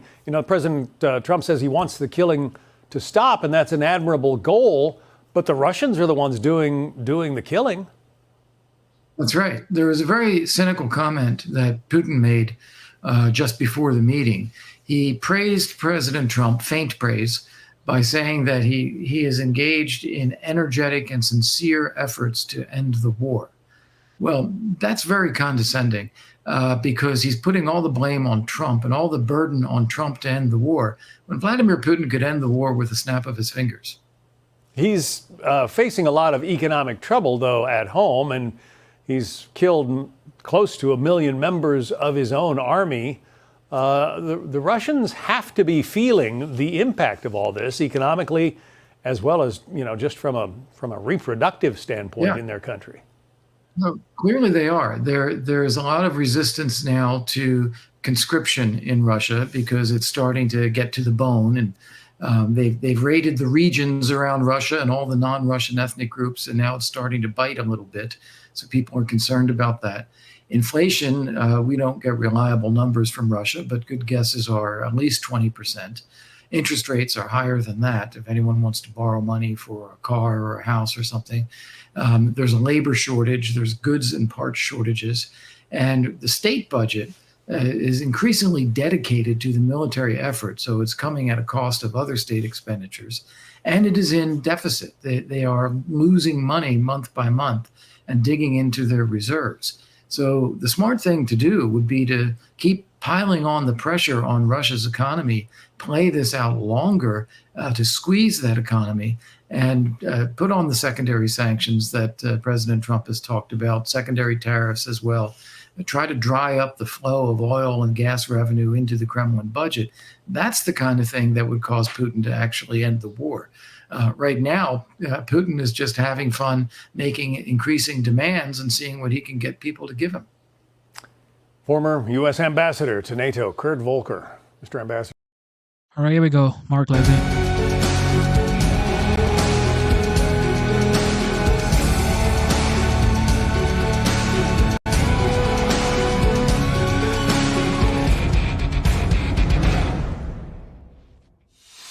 Hello, America. I'm Mark Levin, and this is Life, Liberty, and Levin Saturday. Two great guests, Victor Davis Hanson and Jonathan Turley. I can't wait for that. First of all, I've made the case in my book on power that all things come down to power.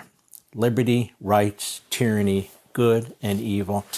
All things come down to power, as I explain in this book. And given Russia, Ukraine, our great president, the peacemaker, I've decided I'm going to give him the Levin Peace Prize. What do you think about that, Mr. Producer? Who cares about Nobel? Who cares about wherever the hell it is? Norway? I don't know. I'm giving him the official Levin Peace Prize because he's more than earned it. But I thought now is a propitious time to talk a little bit about a man who is the opposite of that, and that's Vladimir Putin. Vladimir Putin. What do we know about this guy? A couple of things.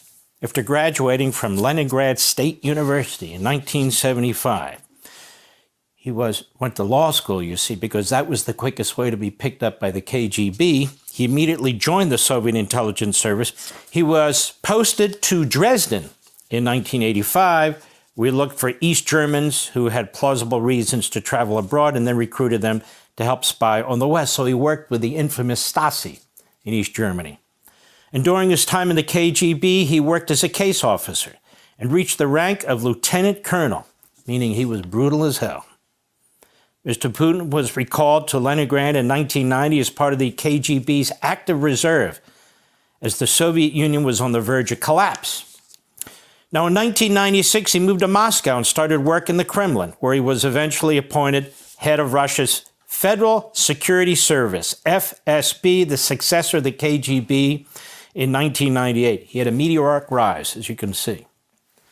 Barely a year later, he was named one of Russia's first deputy prime ministers and then acting prime minister by Boris Yeltsin, the president at the time. He was very ill. He had a drinking issue. There was corruption going on all around him. He himself was not corrupt.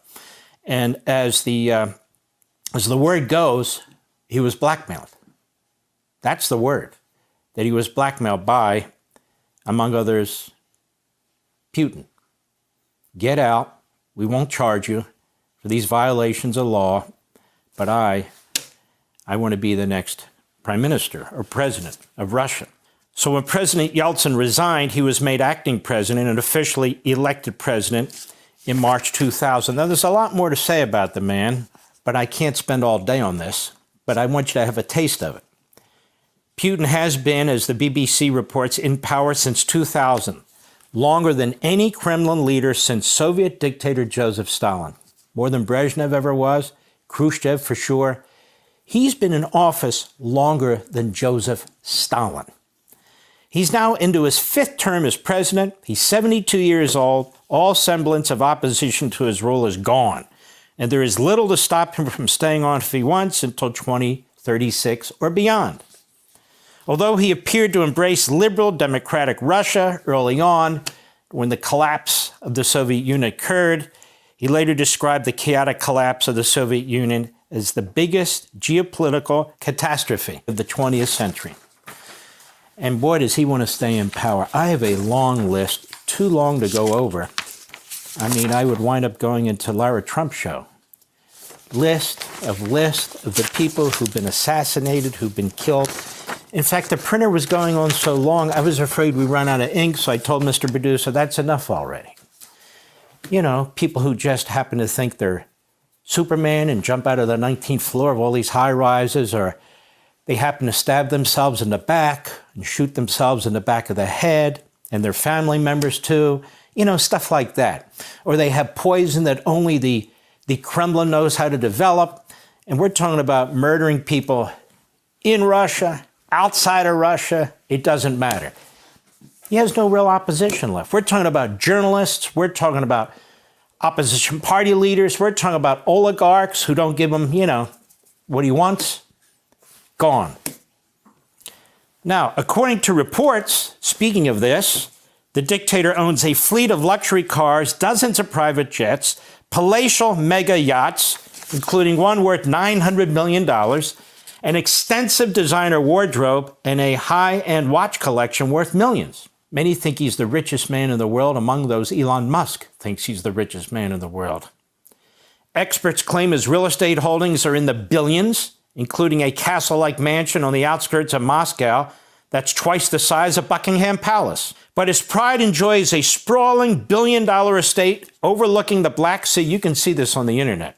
And boasting dozens of bedrooms, a private nightclub, a casino, an underground ice hockey rink, a movie theater, and a wine vineyard. The enormous property sits on scores of acres of manicured gardens, has been dubbed Putin's Palace by critics. It's reportedly worth $2.8 billion, but I understand Letitia James says it's worth about $18 million. The president, that is Putin, denies that he owns it. He claims he only makes a salary of $140,000 a year. And so he is massively wealthy, massively powerful. He does not suffer any opponents of any kind. I haven't even gotten to the number of military personnel that he has, quote unquote, disappeared. And he's a warmonger. You isolationists out there who back Putin, he's the warmonger. Now, we know what Putin wants to do. Why? Because he wrote about it, or somebody else did in 2021, right here. And he wrote about it. And in 2024, when he's up for another one of those fabulous Democratic presidential elections, he gave a big speech kind of talking about the same thing, but it goes on and on. Probably had a ghostwriter like most authors do, except me. And he had this published. And in here, he basically claims all of Europe once spoke Russian, or the ancient words that are now Russian. And he goes into this. So Ukraine is a problem because Ukraine stands between Russia and all these NATO countries. So he's got to take out Ukraine. And besides, there are people in Ukraine who speak Russian. Well, there's people in Newark, New Jersey who speak Russian. That shouldn't mean anything, but apparently it does to him. And so all of Europe used to speak Russian, as I said, or the ancient language of Russian, and his eyes are really set beyond Ukraine, on Poland. What is it about Poland? Hitler wanted Poland, Stalin wanted Poland, the Tsar wanted Poland, Putin wants Poland, and so that's what's going on. In this long diatribe, this 2021, he talks about Poland, Romania, Lithuania, talks about most of Europe, even goes beyond Europe. It's a really amazing thing. So he is a megalomaniac, and he really is an imperialist and a warmonger. Now, let's take a look at this whole issue with Ukraine. Let's begin here. In 1994, there was something called the Budapest Memorandum. I've talked about this a long time ago, the Budapest Memorandum. What in the world is the Budapest Memorandum? Well, as the Brookings Institute points out, and they're a liberal organization, and I'm quoting a liberal organization because they actually got it right. When the Soviet Union collapsed in 1991, nuclear arms lay in sites scattered across the former Soviet republics. Ukraine inherited the third largest nuclear arsenal in the world, including some 1,900 strategic nuclear weapons designed to strike the United States. Nothing in the post-Soviet space commanded more attention from Bush 41 and Clinton administrations than making sure that the Soviet Union's demise did not increase the number of nuclear-armed states. Washington brokered with Kiev and Moscow the terms under which Ukraine agreed to eliminate the strategic missiles, missile silos, and bombers on its territory and transfer it all to Russia. How do you like that? If they had had the nuclear weapons and the means of delivering them, I don't think Russia would have attacked Ukraine, or I think President Trump is 100% correct. If he had been president, Russia would not have attacked Ukraine. A key element of the arrangement, many Ukrainians would say the key element, was the readiness of the United States and Russia, joined by Britain, to provide security assurances. We provided security assurances. So did Russia. So did Britain. The Budapest Memorandum committed Washington, Moscow, and London, among other things, to, quote, respect the independence and sovereignty of existing borders of Ukraine, unquote, and to, quote, refrain from the threat of use of force, unquote, against that country, Ukraine. The Kremlin has violated these commitments. I think that's fairly obvious.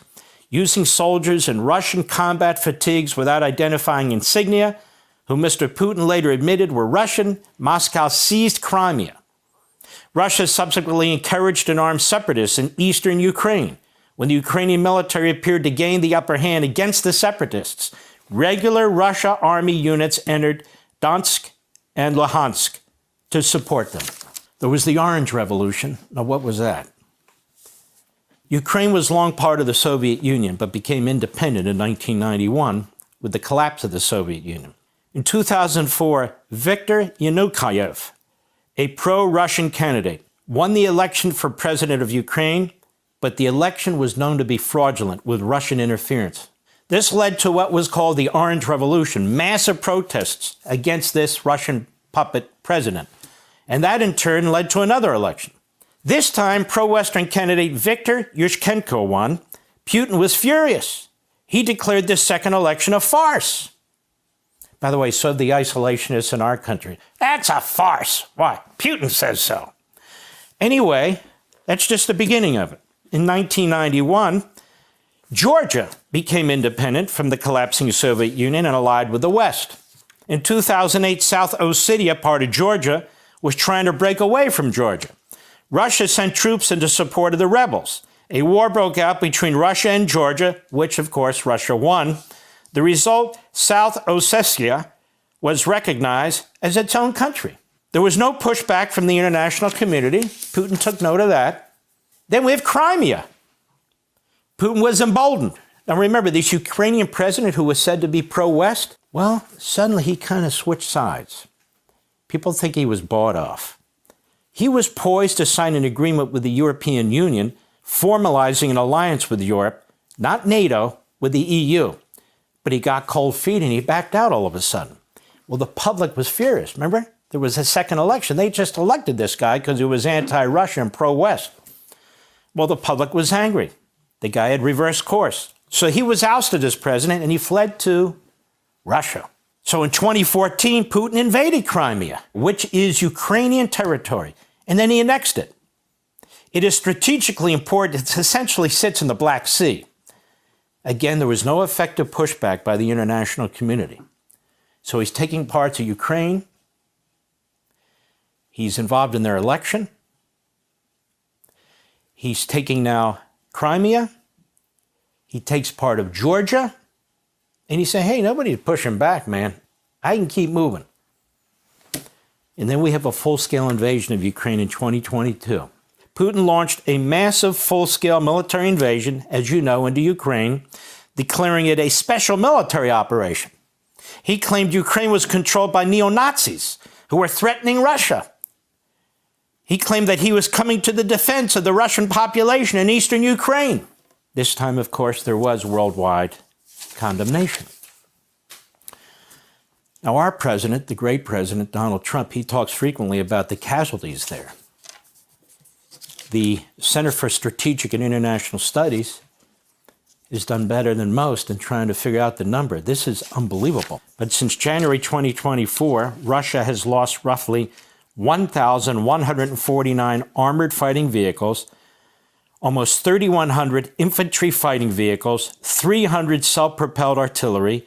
Even more noteworthy, Russian equipment losses have been significantly higher than Ukrainian losses, varying between a ratio of 5-to-1 and 2-to-1 in Ukraine's favor. Russian fatalities and casualties have been extraordinary.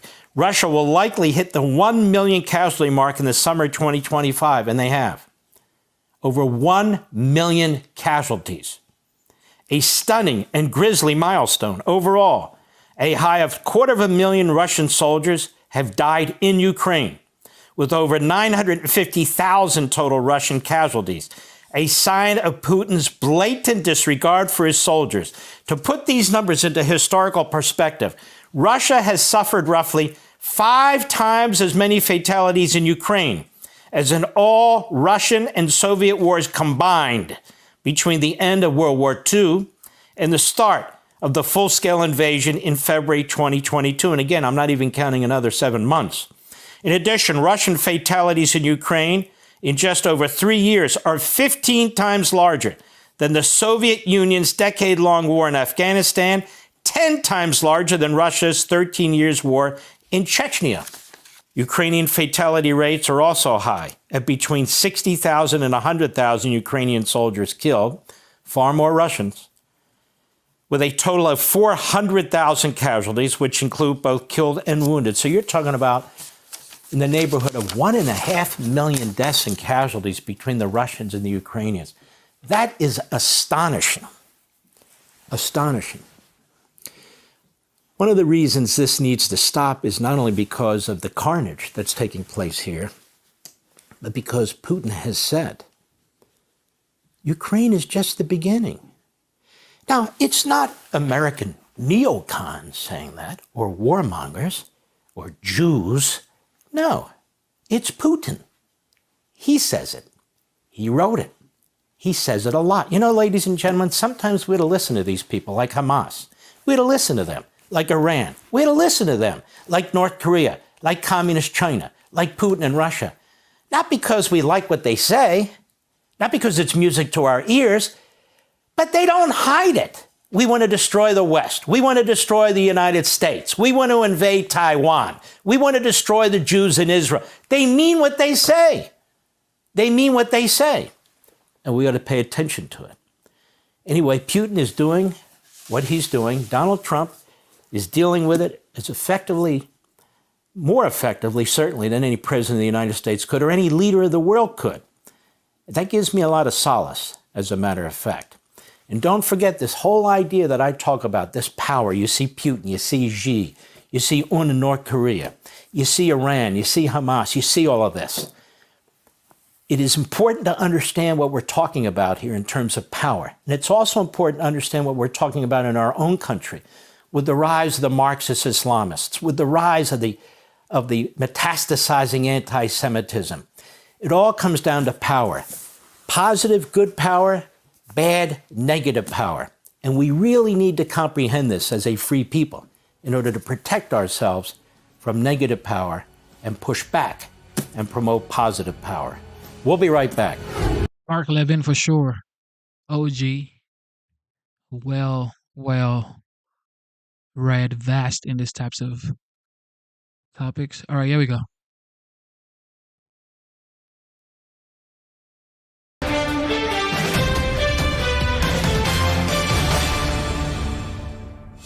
The corruption cover-up from senior government officials who are sworn to uphold their duties and accountability for the American public, they are the ones that violated that trust the most internally and need to be held accountable. Documents are being released weekly by Johnny Ratcliffe and Tulsi, things like the Durham Annex, which we've known have existed this entire time, but were classified for political reasons. So we've assembled a team of accountability, and we're going to deliver for the American people.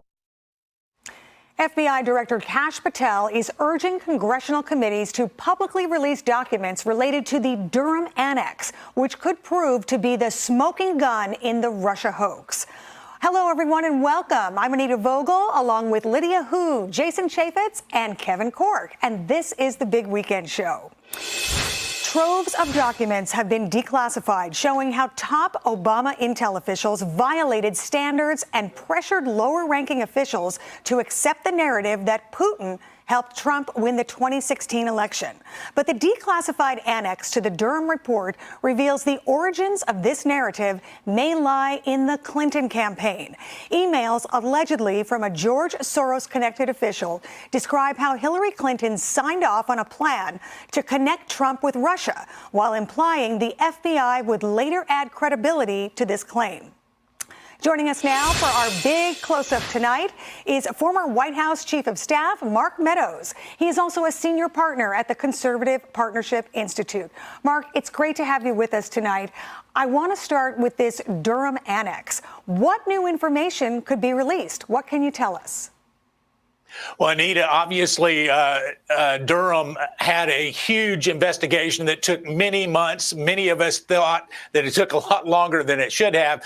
And yet what we're starting to see is the coordination that happened between the Clinton campaign, between those in the three-letter agencies that we're all too familiar with. But I think the troubling thing that appears to be coming out is that over and over and over again, there was real pressure at the very top levels of these agencies to have a narrative out there that we knew was false. We knew it was false back in 2019 when this was being investigated and covered in Congress, but we also knew it was false during the first Trump administration, and yet he had to deal with it every single day. Mark, Jason Chaffetz here. Good to see you, my friend. One of our colleagues during our time in Congress was Tulsi Gabbard, and she, now that she's the Director of National Intelligence, released new emails this week showing how James Clapper pushed officials to ignore standard procedures in order to rush out the 2017 intel assessment tying Putin to Trump.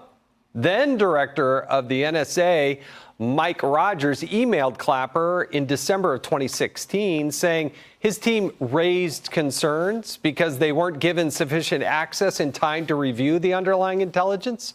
Clapper replied that more time was not negotiable and that, quote, normal modalities would have been compromised. But this is how Clapper described the intelligence gathering in 2017. The intelligence community assessment conclusions were reached based on the richness of the information gathered and analyzed and were thoroughly vetted. Really? I mean, he was under oath when he said that, and yet the documents are proving otherwise. Mark Meadows, what's your question for him? Should he appear before Congress yet again? Well, I think so. And I will refer to you as Mr. Chairman because I had the honor of serving with you when you were the chairman. And you know that this doesn't pass the smell test, Jason. And quite frankly, what we're seeing released is not actually coordinating with the sworn testimony. And you pointed that out, sworn testimony before Congress. But I think the troubling thing for me, Jason, is as you started to look at all of this was the real pressure. This was not just a normal get me the best information. It was let's get it done. We've got to get it done yesterday. Why? Because they were going to be out of office. And if they were going to initiate this narrative, it had to be done right away. That's right. It's exactly right. Mark, Lydia Hu here. Nice to see you this evening. As you are probably aware, Senator Adam Schiff is embroiled in another scandal, thanks to a Democrat whistleblower this time. According to newly released FBI documents, that whistleblower, a former staffer on the House Intel Committee, says they heard then Congressman Schiff tell a group of staffers at a 2017 meeting that they would leak classified information to indict President Trump. When the whistleblower told them that this would be illegal, they responded that, quote, they would not be caught. Well, the DOJ stopped the investigation, claiming congressmen have immunity to all of their speech. Schiff denies any wrongdoing, calling it absolutely and categorically false. But Mark, my question to you is, with this new information, should there be another review of all of this, all these revelations, and could there actually this time be some accountability? Well, hopefully there will be some accountability, Lydia. But I can tell you the interesting thing here is as they start to talk about speech and debate, his actions had nothing to do with speech and debate. Listen, the only thing that's not surprising to me is the fact that there were leaks coming out of the Democrat operatives, many of them, including Chairman Schiff, I was served with. And yet I can tell you that when we were in SCIFs, oftentimes when it was during the impeachment trials for Donald Trump, where some of these topics we're talking about, we could take a break from the SCIF and go out and find the Democrat talking points of what we discussed in the SCIF already given to the legacy media, and they were asking questions about it. So does it surprise me? No. Should it be investigated further? Absolutely. And those that are guilty should be held accountable. Chief, it's Kevin. Great to have you on the program tonight, and I hope you have a wonderful weekend. I want to ask you about James Comey while we have you. He's also in a bit of hot water over these newly released FBI memos. Now, according to the documents, the former director hired his friend, a guy by the name of Daniel Richman, to discuss classified information with him and then to use him as a media liaison. Richman spoke to the media without consulting DOJ officers, and that includes, by the way, the offices of public affairs. And several times, by the way, this did happen. And he did that. And sometimes he would try to get out there and run cover, correct stories that were critical of Comey in this effort to sort of shape the press coverage. But this is what Mr. Comey told Congress in May of 2017. Listen. Director Comey, have you ever been an anonymous source in news reports about matters relating to the Trump investigation or the Clinton investigation? Never. Has any classified information relating to President Trump or his associates been declassified and shared with the media? Not to my knowledge.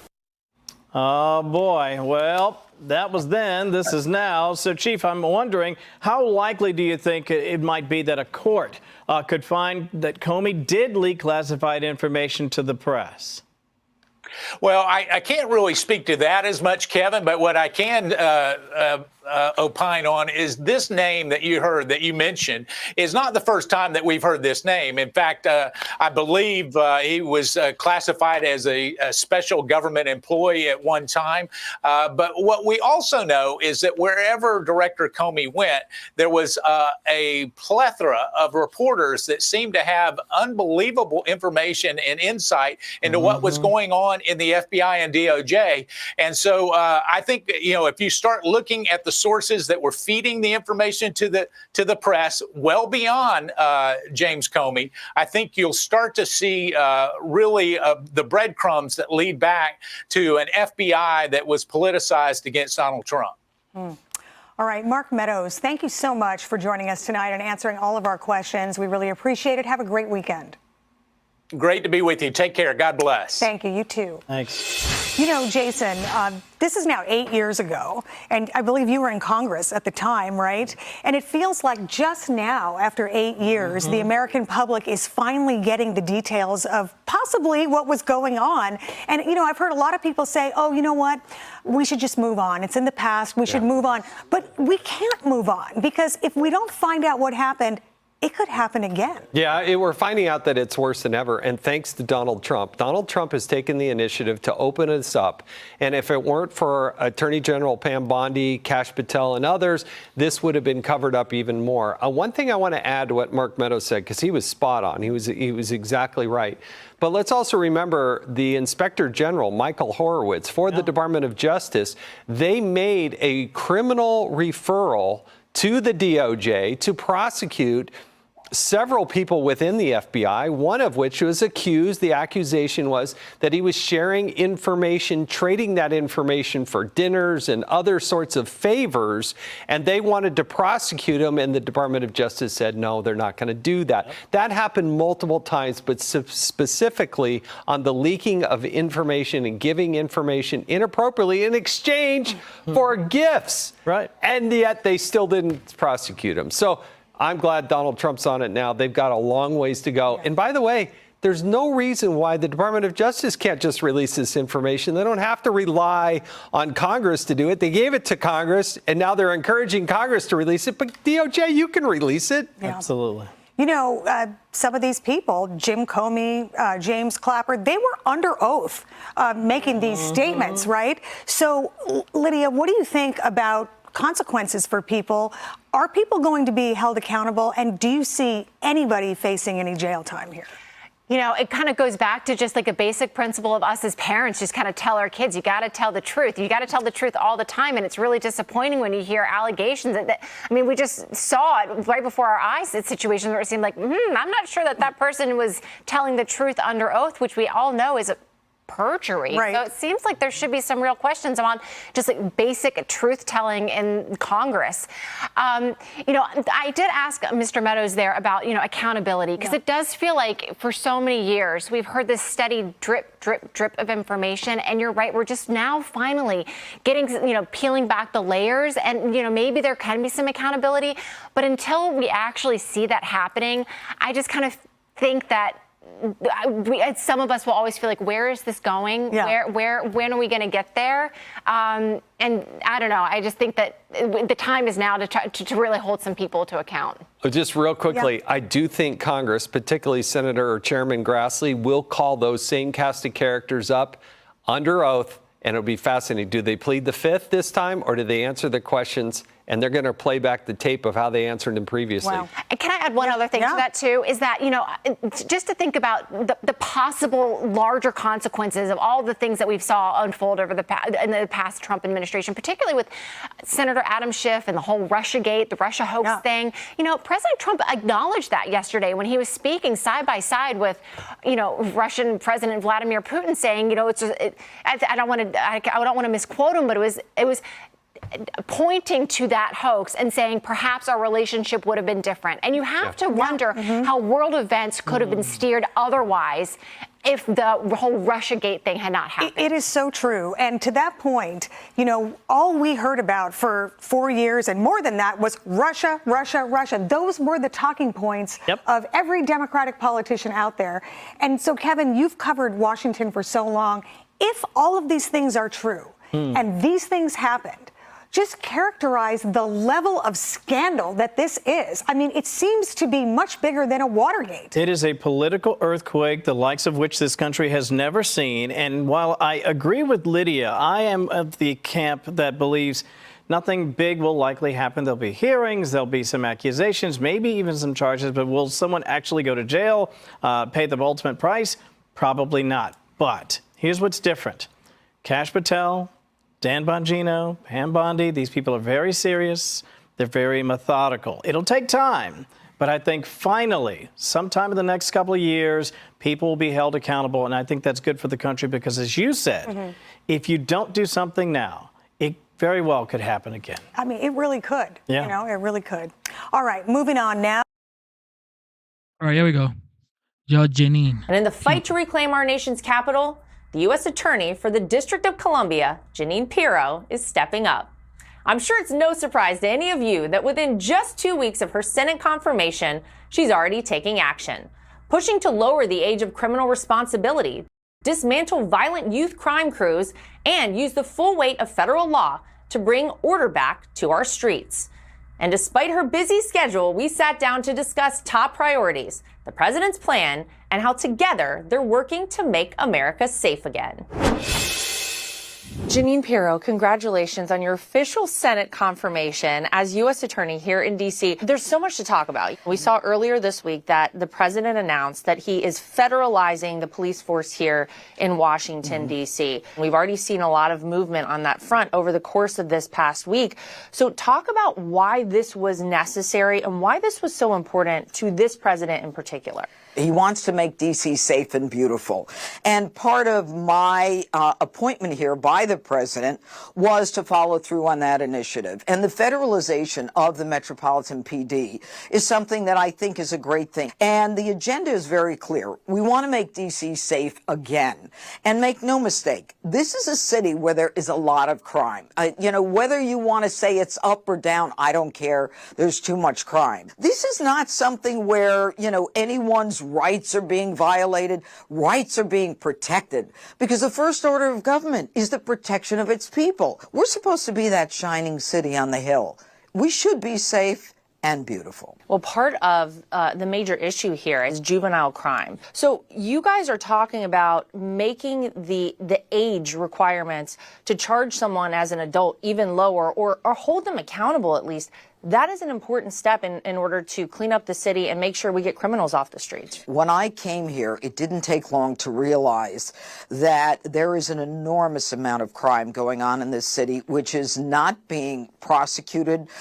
Arrests are not being made because the crime is being committed by 14, 15, 16, 17-year-olds who are literally being coddled. So imagine this, Laura. If I have a 17-year-old who shoots someone with a gun, but he doesn't kill that person, I cannot prosecute him, investigate him. It goes to the family court when the mission there is rehabilitation. And, you know, some of the therapeutic things that they do there are yoga and ice cream socials, and that just isn't cutting it with me or anyone else who's a law enforcement professional. For 30 years, I have fought the fight to make sure that we make criminals accountable and that we protect the victim. We are not doing enough to protect the victim in D.C. This also sends a message around the country and, Judge, around the world. This is important stuff. What kind of a message do you hope this sends far and wide? Well, hopefully the message is clear that President Trump understands that the first order of government is the protection of its people. President Trump understands that in D.C., it is the minority community that is suffering. Just the other day, I said, give me a picture of all of the teens, everyone 19 and under, who were killed by gunfire. Okay? And in 2024, there were 29 of them, all teens killed by gunfire. 2025, so far, there are 19, all teens killed by gunfire. Every one of them African American, every one of them minority community. And I'm going to stun you. 70% of these homicides of 45 young minority kids in the last year and 7 months have not been solved. The ones who shot and killed them and took their lives from them are still walking the streets. We haven't arrested them. We haven't taken the guns from them. And that's what the president understands. And that's my mission. And when I got to this office, there was a lot that was needed here. We were down prosecutors, we were down investigators, down paralegals. I mean, it was a neglected office, I'll be honest with you. So I run the gamut here. And I'm proud of the people who work here, and I'm proud of what we're doing. There have been some very high-profile cases that you've already started to deal with, like the Israeli embassy staffer shooting. Is there any update you can provide on that or anything else that you might be working on that we don't know about right now? Well, the Israeli embassy shooting is just a sad commentary on the world that we live in. And again, lives taken before their time. I was there that night. I saw the bodies being put in the body bags and taken away because some criminal, made the decision to cut their lives short. We put in special findings in the indictment, and it will go through a very rigorous process. And ultimately, the Attorney General, Pam Bondi, will decide whether or not to seek death in that case. There are a lot of cases that we're doing. In this office, we do terrorism cases. And you may or may not remember, because you're younger, the Lockerbie bombing, the Pan Am Lockerbie bombing many, many years ago. That case is coming to trial in April of 2026 in this office. And we've got a lot of cases that involve the seizure of oil tankers, money that we've taken from Hamas, that was, money that was going to North Korea for their nuclear program or for their missile deployment program that we've been able to interrupt. So in addition to street crime, there's a lot of very, high-level crime that we're dealing with. It's a great office with great jurisdiction, and we will continue to do some great stuff. Judge, you are someone who we all know. You had a great career in TV, right? We all love to see you on our screens every day. You gave up a lot to come here and do this job. So why was this job so important for you to take at this moment? This is my calling. This is who I am. I have fought for the underdog, for the silent victim of crime my whole life. I have fought for women and children and the elderly and minorities my whole career. My heart bleeds for those people who have been targeted by a criminal who decides to upend their lives, who takes a loved one away from families. And I've seen the ripple effect. It's like you toss a stone in a pond and then there's a little ripple, but then it goes wider and wider and wider. And the impact on the community is great. Look, I had a great job at Fox, but I'm back to my roots. This is who I am. This is the fight. This is the passion. And, at my age, and, some people would, consider retiring. This is the challenge that I need. But more importantly, when I look back on my life, this is what's going to matter. Well, you have someone working here in D.C. with you, President Donald Trump, who you have known, Judge, for decades. Yeah. But I don't think you've ever been able to work in the capacity you are now with the president. So tell me about what that's like. I got to tell you something. I spoke to him, I think it was yesterday at 7 in the morning. And he's nonstop. And he just motivates all of us. He was like, we need to do this, this, this, this, and this. And I said, yes, Mr. President. Yes, Mr. President. I love working for him. I'm proud of him. I believe in him. He will make a difference. He believes in the American dream. He believes in safety and security for Americans. He believes in us. And we believe in him. Well, before we let you go, I would love to know, when your time here ends, having done so much in your life, when you leave this office, what kind of legacy do you hope to leave? I don't think about me and my legacy, but I guess it's always been the same. It's always been about fighting for a level playing field for people who can't speak for themselves. I mean, the pain that people go through for no reason. They didn't ask for it. They didn't do anything. I want to be the person who speaks for them. I want to be the person that makes a difference for them. I always have. I don't know why, but it's who I am. Well, you're doing it, and we're grateful for you, and thank you for spending time with us. President Trump meets with Ukraine's Volodymyr Zelensky at the White House, with the world waiting on edge to see if Ukraine accepts Russia's proposal for peace. President Vladimir Putin wants full control of 2 regions in eastern Ukraine.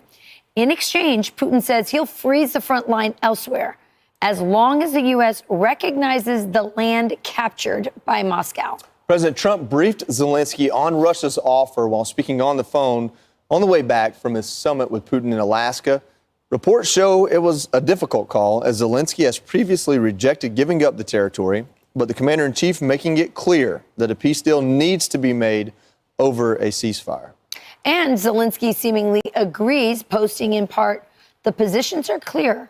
A real peace must be achieved, one that will be lasting, not just another pause between Russian invasions. Tomorrow marks his return to the White House since his testy Oval exchange with Trump and Vice President Vance in February. So we've got a map up on the wall, and it's pretty interesting. If you look at the contested region, is that part that is in red and blue, and that's the area that Zelensky does not, his original approach is he does not want to give up that territory. It's very important territory. It's where you have huge coal reserves, you have an industrial base, but you also have that's what is often called the breadbasket of that part of the world. In dark red, though, is the area that Putin seized in 2014 when Joe Biden was vice president and Barack Obama was president. That has the strategic importance of reaching to the Black Sea, where Sevastopol is, which is where the Russian Navy is based out of. And so if you're going to look at this from the perspective of Vladimir Putin and what his strategic aims are, his aims are to improve his ability to reach Crimea. At present, the only way he can get to his naval base is going across that little peninsula there at the bottom, and he wants a direct land access to that. But he doesn't need all of those two regions in order to get that. No, but if you look right there at the top of the Sea of Azov, which is that sea that's above the Black Sea, he can't get to and the area in red, of course, is still contested by internationally, but for all intents and purposes, he has occupied it for over 10 years. So you can't really access it by land. You have to go across a bridge that goes across that little peninsula there at the bottom, and that's what. And right or wrong, Putin invaded, shouldn't have invaded, terrible guy, all that kind of stuff. Right or wrong, that's what he's looking at. So here's what else he wants. He wants Ukraine to cede, as you mentioned, control of the Donetsk and how do I say that again? Donetsk. And then he wants to freeze front lines in Kherson and Zaporizhia. The U.S. he wants the U.S. to recognize Russia's sovereignty over all captured land. Which would include that land going back to 2014. Correct. Crimea. Crimea. Yeah, Correct. Exactly. And this is what Russia concedes: willingness to negotiate over small slivers of Sumy and Kharkiv, regions open to those regions. And then he says he wants he was willing to be open to discussing security guarantees for Ukraine. What's interesting about this is, this looks like on paper a raw deal for Ukraine. If these were two powers at war that were essentially in an actual stalemate by themselves, the kind of obvious secret is Ukraine can't sustain the fight by themselves. But then you hear those same people say that Russia is on the brink of economic disaster if they continue to fight. So maybe it is more of an honest stalemate than you can tell. I guess the question is, what are those security guarantees? If you listen to Putin, he says half the reason he did this to begin with was Ukraine's flirting with NATO. But if I'm Zelensky, and I'm not advocating for this, I'm saying if I'm Zelensky, I'm saying the only way I'm comfortable giving up that much of my territory is to have some sort of security agreement with NATO. And does that mean NATO troops in Ukraine? What does that mean for Zelensky? Obviously, Putin's not going to be happy about that. So it seems like Zelensky's linchpin, which makes sense, is what can you do? What are my security guarantees? How can I make sure Russia doesn't do this again? Right. And my understanding from reading this, and you guys can tell me if I'm wrong, was Russia saying, or Putin saying, you can have security guarantees, but it didn't say NATO. So there's some sort of other security guarantee I don't understand that. Although there was some reporting in the New York Post last night suggesting that maybe Putin would be open to certain troops in that area, I guess, in the farther northern area of the contested region, which and we have no idea. Putin did not say that publicly, but if that were true, as you point out, that would be like a pretty significant deal for him to accept something like that. Well, what we do know is that President Trump told Sean Hannity that this is all up to Zelensky. Listen. There are millions of people killed. I mean, it's the worst thing since I see everyone saying worst since World War II by far. There's nothing even close. But we had a very good meeting today, and I think a lot of points were negotiated on behalf of Ukraine and on behalf of the whole NATO situation, where we're dealing very well with a lot of foreign countries that are great, European countries. Look, as far as I'm concerned, there's no deal until there's a deal. But we did make a lot of progress. We were together almost 3 hours, and it was very extensive. And we agreed on a lot of points. I mean, a lot of points were agreed on. But there's not that much. There's, one or two pretty significant items, but I think they can be reached. Now it's really up to President Zelensky to get it done. And it is true, and then you listen to people like Chuck Schumer, who are already poo-pooing all of this, saying that this is an unworkable deal and this will never happen. There are people who, you have to deal, like you said, Joey, is this a raw deal for Ukraine? Of course it's a raw deal for Ukraine. But at the end of the day, getting invaded was a raw deal for Ukraine. Yeah. I mean, it is a war. Yeah. No, and it sucks. It's I think terrible. The one thing that both Zelensky and Putin would like is a deal that doesn't have them just amassing arms on that border for the future, because that's just such an expensive thing to have to do for either country. Yeah. And that maybe is the biggest role President Trump can play, is if we create this border, here's how we keep peace. And by the way, part of it is just where Ukraine is on the map. I mean, it's their fate, right? They're between this giant power and Europe, and It's there's not sort much of this different than in Afghanistan, between. really. And that's just its fate. But, a lot of people. And again, again, I'm not defending anybody here, but for many years since the fall of the Soviet Union, Russia has rented Sevastopol in the Black Sea from Ukraine, and had access. Obviously, he took Crimea in 2014, at least physically he did. And if you're going to think about it from Putin's perspective, if you suddenly have NATO marching eastward, and then you have people talking about including Ukraine in NATO. You can kind of see why he might be like, actually, if I want to get to my naval base, other than having to take a United flight around the world to get there, then it's gonna be sort of a problem for me. And so that doesn't make him a better person, but it's reality. I'm Steve Doocy. I'm Brian Kilmeade. And I'm Ainsley Earhart. And all right. this now is the assistant to the president and U.S. Special Envoy for Peace Missions, Steve Witkoff, who was in the room for Friday's summit. Welcome back to Fox News Sunday. Thank you, Shannon. Good morning. Okay, so let's start here. There are reports that the president supports a Putin proposal, which would essentially give over Donbass, that entire region or most of it, to the Russians. It's a place that 6.5 million Ukrainians were living prior to the start of this war. So why do something that would seem like a reward to somebody who has attacked a sovereign country? We were in the room, Shannon, as a mediator. And the president, as a mediator, was looking for ways to solve the crisis. He understands that it is for the Ukrainians to decide how they might land swap, how they might make a deal with the Russians on different territories there. But that's why Zelensky and the Europeans are coming to the White House on Monday to make those decisions themselves. But are reports accurate or inaccurate that the president does support that ask from Putin? I think the president supports a peace deal, Shannon, and he got through almost all of it in Alaska. I mean, I was personally surprised at the amount of wins that we had that day. It was right down the line. We agreed on much more robust security guarantees.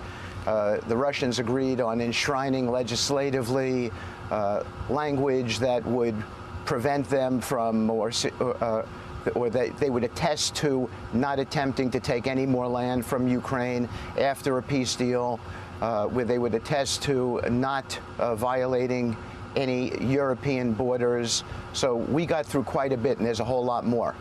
But it's understandable that President Zelensky would be very cautious about those, promises potentially from the Putin administration. I mean, he says giving up those particular regions would provide Russia a perfect staging ground for future attacks. So how do you factor that concern, a very real concern, into these conversations?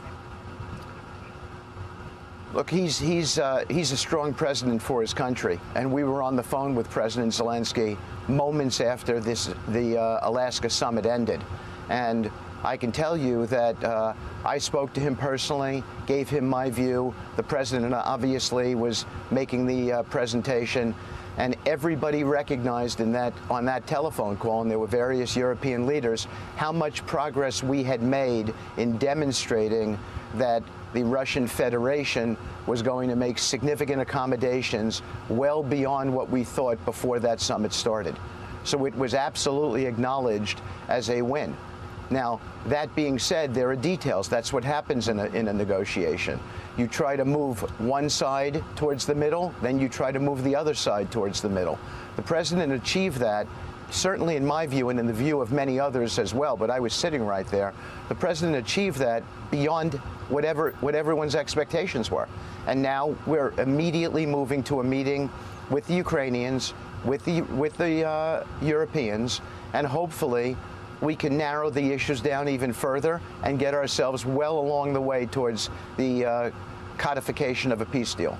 So there were managing of the expectations, as you mentioned, going into this. But the president had said numerous times, and he said in the past, that he wants a ceasefire, and he was hoping to get one going in. Here's what he said when he was asked just days ago about what would happen if President Putin did not agree to end the war or ceasefire going into this conversation. If Vladimir Putin does not agree to stop the war after your meeting on Friday? Yes, they will. Yeah. What will the consequences There will be consequences. Sanctions, tariffs? There will be, I don't have to say, there will be very severe consequences, yes. You know, he told Bret Baier on the plane that he would be very unhappy if he came away from this without a ceasefire. So how do you call this a win if you didn't get that? Shannon, a ceasefire, as you know, is a condition precedent, generally speaking, before a peace deal. So in that context, the president has always talked about a ceasefire until he made a lot of different wins in this meeting and began to realize that we could be talking about a peace deal. The ultimate deal here is a peace deal. And we were talking about much more robust security guarantees than anyone ever imagined before. We were talking about EU admission. There was all kinds of subject matter discussed here that began to lead the president to the assumption that we could finish this thing with a peace deal and really end the killing almost immediately. And that's what we went for. That's what real deal makers do, and that's what he did. And it was really an amazing feat for me to watch happen. So let's talk about the optics of this, because, of course, the president's critics were unhappy, but some of his supporters, too, worried about what signal or message this sent. The red carpet, the hugging, the looking very collegial at this meeting. The Wall Street Journal editorial board says this: the Russian achieved one of his major goals from the summit, which is the start of his rehabilitation as a world leader. The summit ended his isolation from the West, and he gave up nothing for it. He also appears to have gained more time to continue bombing Ukrainian cities and slowly taking more territory. Why give him that optics win? Look, I think from our standpoint, and I would imagine the president would say this, but you're asking me the question. From our standpoint, we're concerned with outperforming where we thought we were going to perform, and we did. We moved the Russians significantly past where we thought they were going to end up. Now, I had 6 separate sessions with President Putin before this, and I thought that we had some measure of success, but this was epic, what we achieved. That's just a flat-out fact. And so that's what I think we ought to be focusing on, what the end result is. I think that we are a whole lot closer to eliminating death on the battlefield in Ukraine and Russia. And isn't that the overall goal? That would be my goal, and I think that's the president's goal. So I think we did what we were supposed to do, better than what people estimated we would achieve. So let's talk about the security guarantees, because you mentioned those. What does that mean in practicality? What is the U.S. willing to commit to that effort to give Ukraine the assurances it needs to come to the table? It means that the United States is potentially prepared to be able to give Article 5 security guarantees, but not from NATO, directly from the United States and other European countries. That is big. I mean, really big. Does it mean boots on the ground? What does it mean, but logistically? I think part of the discussion that we're going to have on Monday throughout the day, because there's going to be breakout sessions there, is exactly the specifics of what the Ukrainians feel that they need. Because remember, as mediators, we were at this summit to advance the Ukrainian position, and we did that. And we did it successfully. Now it's for us to drill down on the granular details of exactly what the Ukrainians need to give them a sense of security in the future. And by the way, what the Europeans need as well. And we were fully committed to be there for that purpose. All right, Special Envoy Steve Witkoff, we appreciate your time. Thank you so much. Guys have been working so hard to end the war between Ukraine and Russia. I know people are going to say, well, he said day one. It's not easy to end a war between two countries, especially a country like Russia. Russia has the biggest, largest landmass on Earth. Okay, it's not Russia isn't like some sort of, third world country. It's the United States, Russia, China. Okay, these are the big dogs. Okay, big dogs. So you have to tread carefully. But so far, he's been doing well. I mean, can you think about the fact that Vladimir Putin came into the United States just a couple of days ago? This could have happened during Joe Biden's term, but he said he doesn't want to talk to a tyrant, a killer, and all that stuff. He would have probably saved millions or hundreds of thousands of lives. And this war wouldn't have dragged for going on 4 years now. So give Trump some credit, man. Joining me now is the U.S. Secretary of State, Marco Rubio, who was also on the trip to Alaska with President Trump and who will be there tomorrow with President Trump and Zelensky at the White House. Mr. Secretary, thanks so much for joining us this morning. Thank you. Thanks for having me. Why did President Trump's meeting with Putin end with no ceasefire? And what does Putin want? Yeah, well, a couple things. First of all, if you recall, there's no way you can have a meeting like that. And we never said there was going to be a deal coming out of the meeting because the Ukrainians are not there. This is a war between two countries. It's not America. It's Ukraine and Russia. We met with the Russian side. We've spoken repeatedly with the Ukrainian side. We'll see them again tomorrow in person, along with our allies in Europe. So I do think some progress was made in that talk. In terms of narrowing down the issues set, and now these are hard issues that remain. The conversation about where the territorial lines are going to be, questions about long-term security guarantees and who Ukraine can have military alliances with, things like that. These are difficult things, but I do believe we made progress in narrowing down the issue set, but there's a lot of work that remains. There's a reason why this war has been going on for 3.5 years. It's a war that never would have happened had President Trump been president, but he inherited it. And now he's trying to do everything he can to bring about peace. He's made peace a priority of his administration, as you've seen with all the peace deals we've been able to achieve throughout the world. This one's the hardest one. Everyone acknowledges that. But he's the only one in the world that has any chance of doing it. Look, peace may not be possible at the end of the day. We don't know. But if it is possible, he's the only one that can get it done. And that's why everyone's asking him. They're asking him to meet with Putin. And they're also asking him to come here tomorrow and meet with him to talk further about what we do next. A European diplomat has confirmed to Fox that President Trump supports Putin's proposal for Russia to take full control of Luhansk and Donetsk, all of Donbass. Do you support this move? No, first of all, I don't know who told you that, but they don't know what they're talking about. I mean, the president has said that in terms of territories and stuff, these are things that Zelensky's going to have to decide on. These are things that the Ukrainian side is going to have to agree to. That's all the president is trying to do here is narrow down the open issues, narrow them down, and then see if we can play some role in bringing that closer together so we can stop and end this war once and for all. Look, this war is only going to get worse. It's not going to get better. You've seen that in the escalation and the attacks. Russia's economy is now 100% full-time war footing. They are producing munitions. The Ukrainians are as well. Both sides are hitting each other very, very hard. And the war is only going to get worse. It's not going to get better. So he's trying to do everything he can to bring it to an end. But people that are out there talking what they don't know with all these stupid leaks and things of that nature, they all want to just sound important. They don't know what they're talking about. The president's been very clear. In terms of like what Zelensky's going to agree to, that's up to them to decide. They're going to have to decide what they're willing to give and ultimately what they're going to get, what they're going to demand as well. Both sides are going to, but here's what I can tell you for certain.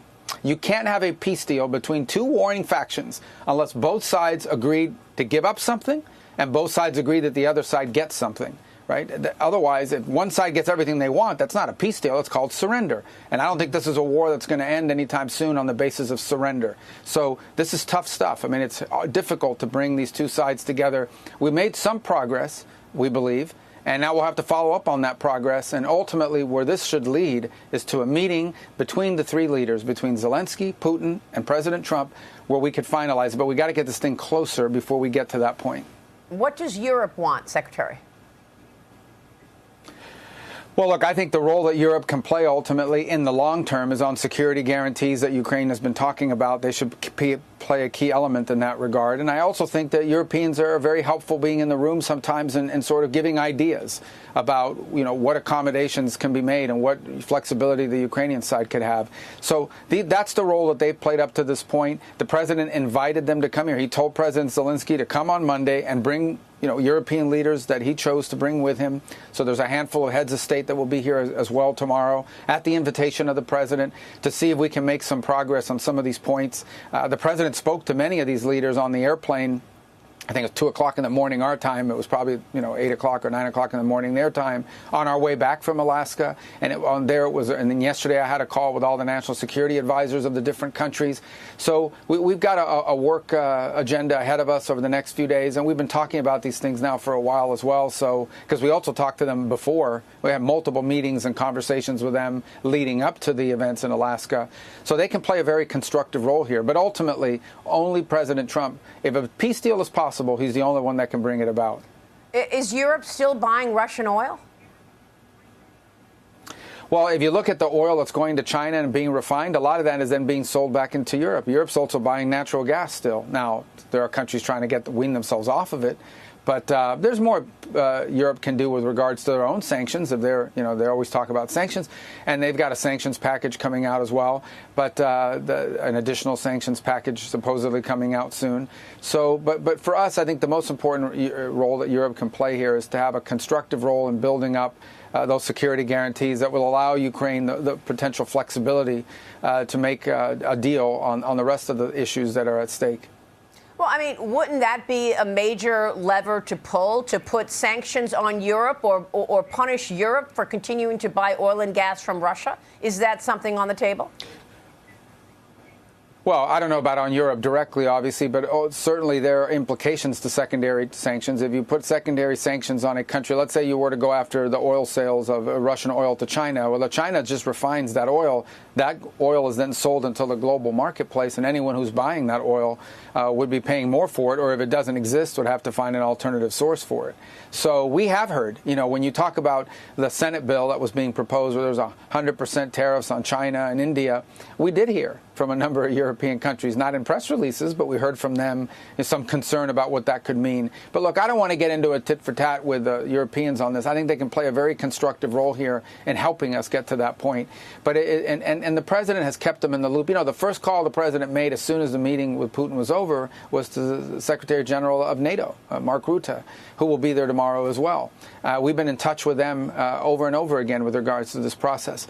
So I think the president's done an incredible job here of trying to bring the sides together. There's a lot of work that still remains. You don't have a deal, as the president says, until you have a deal. This is not an easy deal. This is not a war that began under President Trump. It's not, as you saw acknowledged at the press conference there in Alaska, it's actually a war that would not have happened had President Trump been in the White House. He inherits a 3-year-old war, and now he's trying to untangle it. And because if this falls apart, this thing's going to get far worse and go on much longer. You have thousands and thousands of more people are going to die and be injured as a result of this. Can you give us any clarity on a timeline in terms of the U.S.'s thinking? I mean, obviously, there's no ceasefire in place right now. What are the repercussions? Are we just going to watch the murders continue? No, look, at some point, a decision has to be made if a peace deal is possible or not. If at some point it becomes clear that both sides are so far apart and so dug in that we're just not near a peace deal, then the president will have a decision to make about how much more time do we invest in it and what actions does he take then. But I want everyone to understand, if this morning the president woke up and said, I'm putting these terrible, strong sanctions on Russia, that's fine. It may make people feel good for a couple hours. But here's what you're basically saying. You're saying talks are over. For the foreseeable future, for the next year or year and a half, there's no more talks because there's no one else in the world that can talk to him. Okay, Putin's not going to meet with Macron. He's not going to meet with the UK. With all due respect to these leaders, none of these leaders are going to be able to bring him to the table and talk to them. There's only one leader in the world that has any chance of bringing these two sides together. If there is a chance, there's only one leader in the world that can do it, and that's President Trump. And you forfeit that role the minute you put additional sanctions on him. We may get to that point, unfortunately, but if we do, it means that peace talks are no longer possible, and that would be very unfortunate because the real world. This is why I respect Marco Rubio. He's absolutely smart, articulate, a very good communicator. I mean, what he just said right now is facts. All right, everybody's saying, well, slap some sanctions on Russia. All right. Then he goes all the way into Ukraine. It's not going to stop. You can't bully someone like Putin, and that's just the facts. Look, you cannot. Okay? You cannot bully someone like Putin. It's just going to be bad for Ukraine. So the best way is come to the table like adults, have conversations, and Zelensky, all right, the president of Ukraine, has to be there, and he has to say what he wants, because he should not be with NATO in the first place. Okay. But, I mean, nobody wants to say that. Everybody's just saying Vladimir Putin is the devil. Ramifications are that while we're here calling each other names and doing TV interviews about this stuff and all of that in American politics, there are people who today will be injured and killed in the battlefield and in cities, in Ukraine, on the front lines, and even in Russia. Even as we speak, people that have nothing to do with this war are suffering as a result of it. And I think we are very fortunate and blessed and should be thankful to have a president that has made peace and the achievement of peace a priority of his administration. We've seen it in Cambodia and Thailand. We've seen it in India, Pakistan. We've seen it in Rwanda and the DRC. And we're going to continue to pursue any opportunities we can find to bring about peace in the world. Understood. What are you expecting to present to Zelensky tomorrow? Well, I think tomorrow's conversations, a lot of it will be centered around what are the kinds of security guarantees that Ukraine is looking for. Because what Ukraine is looking for here is the war ends. How do we make sure this doesn't happen again? How do we make sure that in 2 or 3 years, the Russians don't come back at us? So they want guarantees built up so that they can protect themselves or prevent such a war from occurring in the future. So the details of what that would look like is something that hopefully we'll spend a lot of time discussing tomorrow. We had a long conversation about it yesterday with the national security advisors of multiple European countries. Some work has already gone into it, but now we're at a stage where we need to build some details on it, and then ultimately, obviously present that to the Russian side, who and get them to accept it. But first, we have to have our ducks in order. What kind of security guarantees is the U.S. willing to make? Well, that'll be part of the conversation tomorrow. At the end of the day, the truth of the matter is that any security guarantee that, the Europeans, there's a lot they can do and a lot they can offer. And it would be a huge concession. It would be a very big move by the president if he were to offer a U.S. commitment to a security guarantee. That'll be his decision to make. And I want people to understand that. That tells you how bad, if he does it, it tells you how badly he wants peace, how much he values peace, that he would be willing to make a concession like that. But ultimately, that'll be a decision for the president to make. That's what we'll talk about tomorrow. I'm sure we'll spend 6-7 hours talking about these things, maybe more, and try to get to a point where we have something more concrete. We've done a lot of work on it already, but some more work is required before we can say that we have a plan on security guarantees that unifies us. What other economic levers does the U.S. have to use here? I mean, you've got the secondary sanctions, and you said perhaps there is something to be done with China. What about designating Russia as a state sponsor of terrorism, which is something Lindsey Graham has been working on? Well, those designations can be useful from time to time, but in this particular case, they're not going to change the course of the war. Look, can the U.S. inflict greater pain on the Russian economy, going after the banking sector, the oil companies, and things of this nature? Of course we could. Of course we can. And that always remains, unfortunately, an option. But just understand, if we get to the point where we're doing that, okay, it may make people feel good, and it may have an implication on Russia in the long term. But in the short term, what it means is that talks are over, that at this point, we are basically now stuck with another year and a half or two of war, of death, of destruction. That's what it means. We may get to that point, sadly and unfortunately, because peace is not possible, but that we're trying to avoid getting to that point. We want to give every opportunity possible for the Russians to say yes to something that Ukraine can live with. And that's what we're trying to do. And I think the president deserves a lot of credit for wanting to do that. No one else has tried to do that. Joe Biden couldn't have done it. Yeah, definitely. No other leader in the world could do it. Frankly, he doesn't have to do it. Look, the war in Ukraine gets a lot of attention, and I'm not saying it's an irrelevant thing. It's a very tragic thing that's going on. But life in America on a daily basis will be largely unaffected whether there's peace in Ukraine or not. That's just a fact. We have a lot of issues we're focused on, not just at home, but around the world.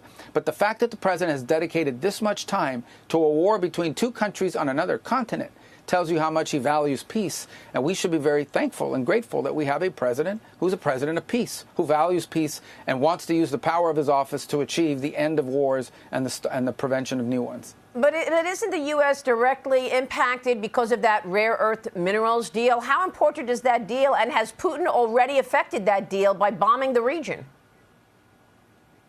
Well, first of all, that deal is important, but I mean, it's not. The United States has other sources of rare earth minerals.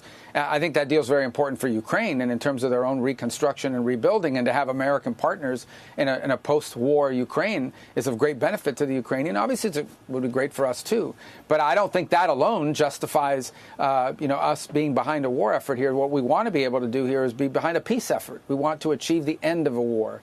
So I'm not saying our interest in Ukraine are zero. What I am saying is the amount of time and energy that this administration has placed on this war is something that people should compare to some of the other issues we have around the world that deserve our attention as well. And the president just deserves a lot of credit for putting so much time and energy behind something that is very, very difficult to end. It's a very difficult war to end. The Russians feel very strongly that they have the upper hand, that they're making progress. They don't necessarily feel pressure, and the Ukrainians feel very strongly that they were invaded, that they've been aggrieved, and that what the Russians have done is horrifying and should be stopped. So both sides are pretty dug in. And, we don't have sanctions on Ukraine. We have sanctions on Russia. We don't provide weapons to Russia. We provide weapons and assistance to Ukraine.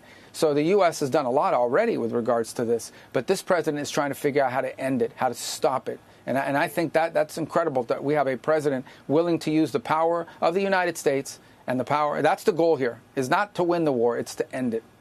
So will you continue to put pressure on Russia in all ways in order to stop this? What is the next pressure point? Well, in order to have a peace deal, both sides are going to have to make concessions. And so obviously, the Russian side is going to have to make concessions. One side cannot get everything they want. If in a negotiation, one side gets everything they want, that's not a peace deal, that's a surrender. That's the terms of surrender. And I don't think you're going to see surrender by either side anytime soon.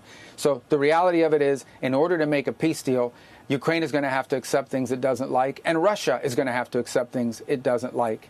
And and we need to be able to use the influence of the presidency to push both sides to make those concessions. Did Putin bring up a potential nuclear deal with the United States as part of this? I mean, we're not going to tell you. No, the talks were almost exclusively, and I would say 99% were just about the war and about how to bring it to an end and the Russian perspective.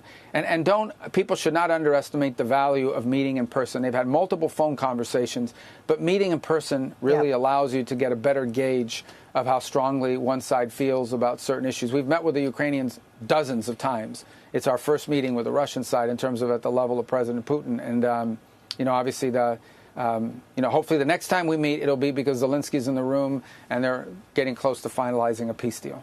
Mr. Secretary, we wish. Everybody needs to understand that Trump was inaugurated on January 20th. Today is August 18th.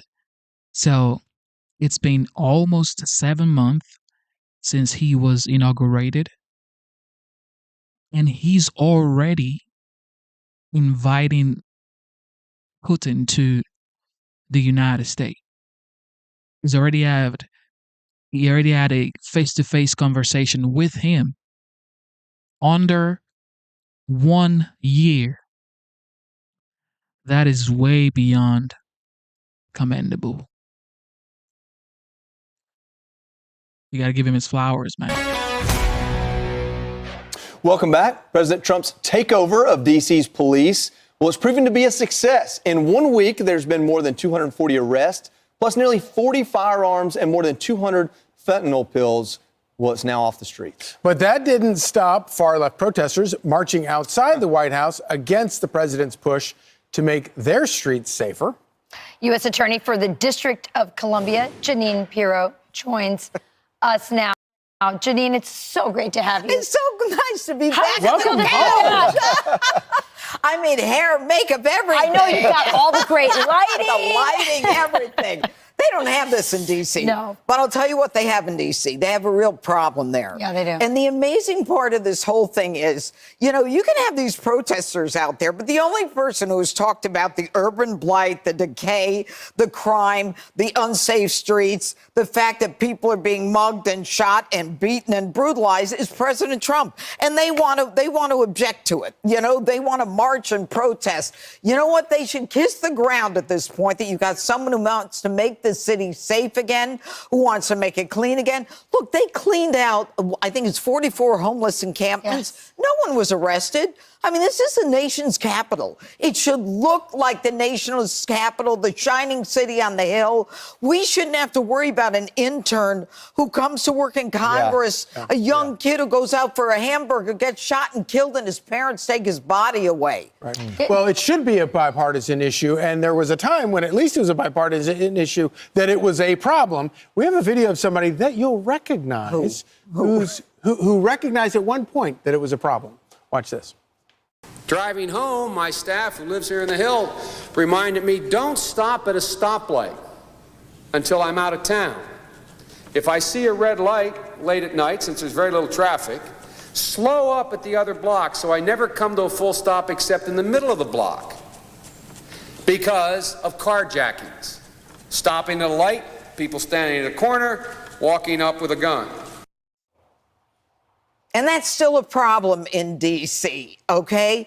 And the amazing part of it is the Democrats. Let me tell you, the dumbest thing the Democrats ever said was defund the police, okay? Truly. And we are suffering as a result of that Democrat statement because they know how dangerous crime is. Joe Biden right there knows what people in D.C. know. And the saddest part about all of this is no one is talking about the impact on the minority community. That's right. And I had them look at a stat that apparently no one's looked at. 45 teenagers killed in the last year in 8 months by weapons, by shotguns, by firearms, okay? 45. Every one of them African-American. Every one of them black. No one is talking about the minority community. No one is talking about the fact that 70% of those homicides are not solved. That means the guns are still on the street, the young thugs are still on the street, and they want to say, we can't prosecute young kids. Yes, you can. A murder is no less a murder if you're 15 years old. Yet if you lose your life because of a 16-year-old, that doesn't mean it's less painful. I'm Steve Doocy. I'm Brian Kilmeade. And I'm Ainsley Earhart. And yet they're going to say Trump is not for the African-American community.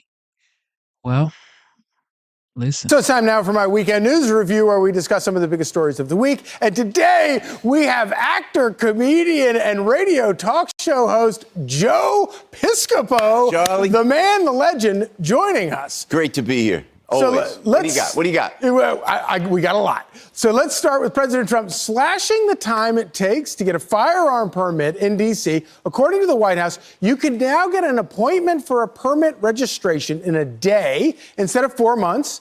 For concealed carry, that's being cut down from several months to just over 4.5 days on average. Joe. You know what? Something has to be done. The gun problem, quote unquote, in America are the illegal guns. The legal gun owners, the registered gun owners are not the problem. This is the best thing that President Trump has done, Charlie. And I like to see it. And I love, the mantra for me for many, many years to clean up the inner cities. I've had the privilege of talking to Donald Trump about it. And you look at all those cities with all the problems. He's starting with D.C. See Judge Jeanine in the House. Come on. Yes, Cleaning indeed. house like that. I applaud the president for what he's done in this regard, sir. And of course, if you want to talk about red flag laws, the best red flag law there is a felony. And if you have a felony conviction, you should have your guns taken away from you. Okay, next topic.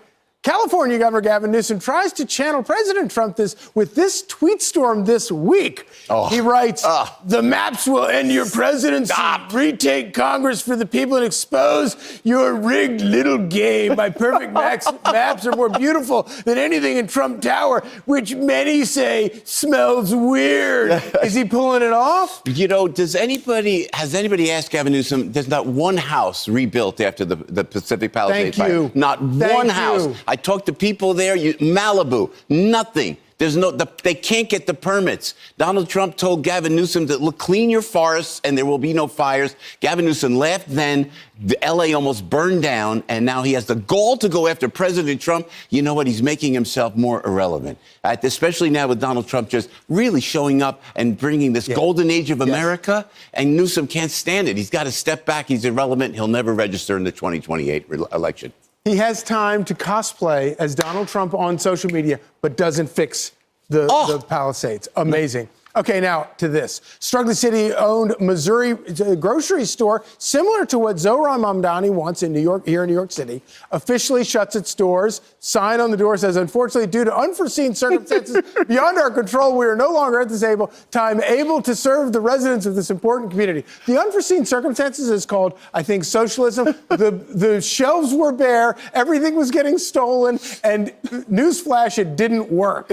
It's amazing that he even approaches it this way. I call this guy a Zoltar. Like, remember the movie, the Tom Hanks movie? Big, that little, that character. This is Zoltar trying to run New York. Right. And we plead with the New Yorkers, please stop, think what you're doing, because I talk to guys on my radio show on AM 970. They go, we're going to vote for the guy.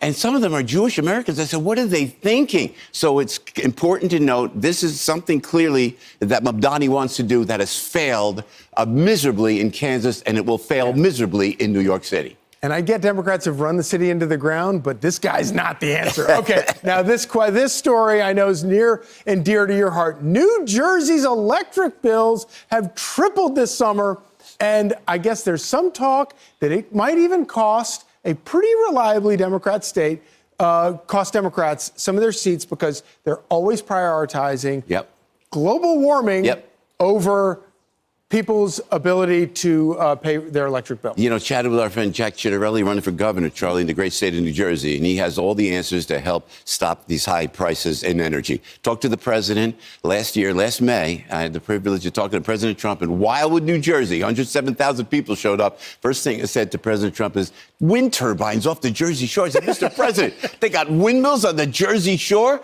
I said, like we say in Jersey, forget about it. President Trump goes, day one, Joe, they're gone. And you know what, with Congressman Jeff Van Drew, Charlie, day one, bang, the wind turbines are gone. And they wasted so much money on that, and now they're trying to make up for it. And Jersey gets no respect. Our property tax is up. It is, again, I say to my friends, Charlie, I'm an old blue dog Democrat, and for crying out loud, you can't keep that Democratic initiative of just raising the tolls, raising the taxes. We can make a change. Well, it's got to happen in November. You're an old blue dog Democrat and a legend. Thank you.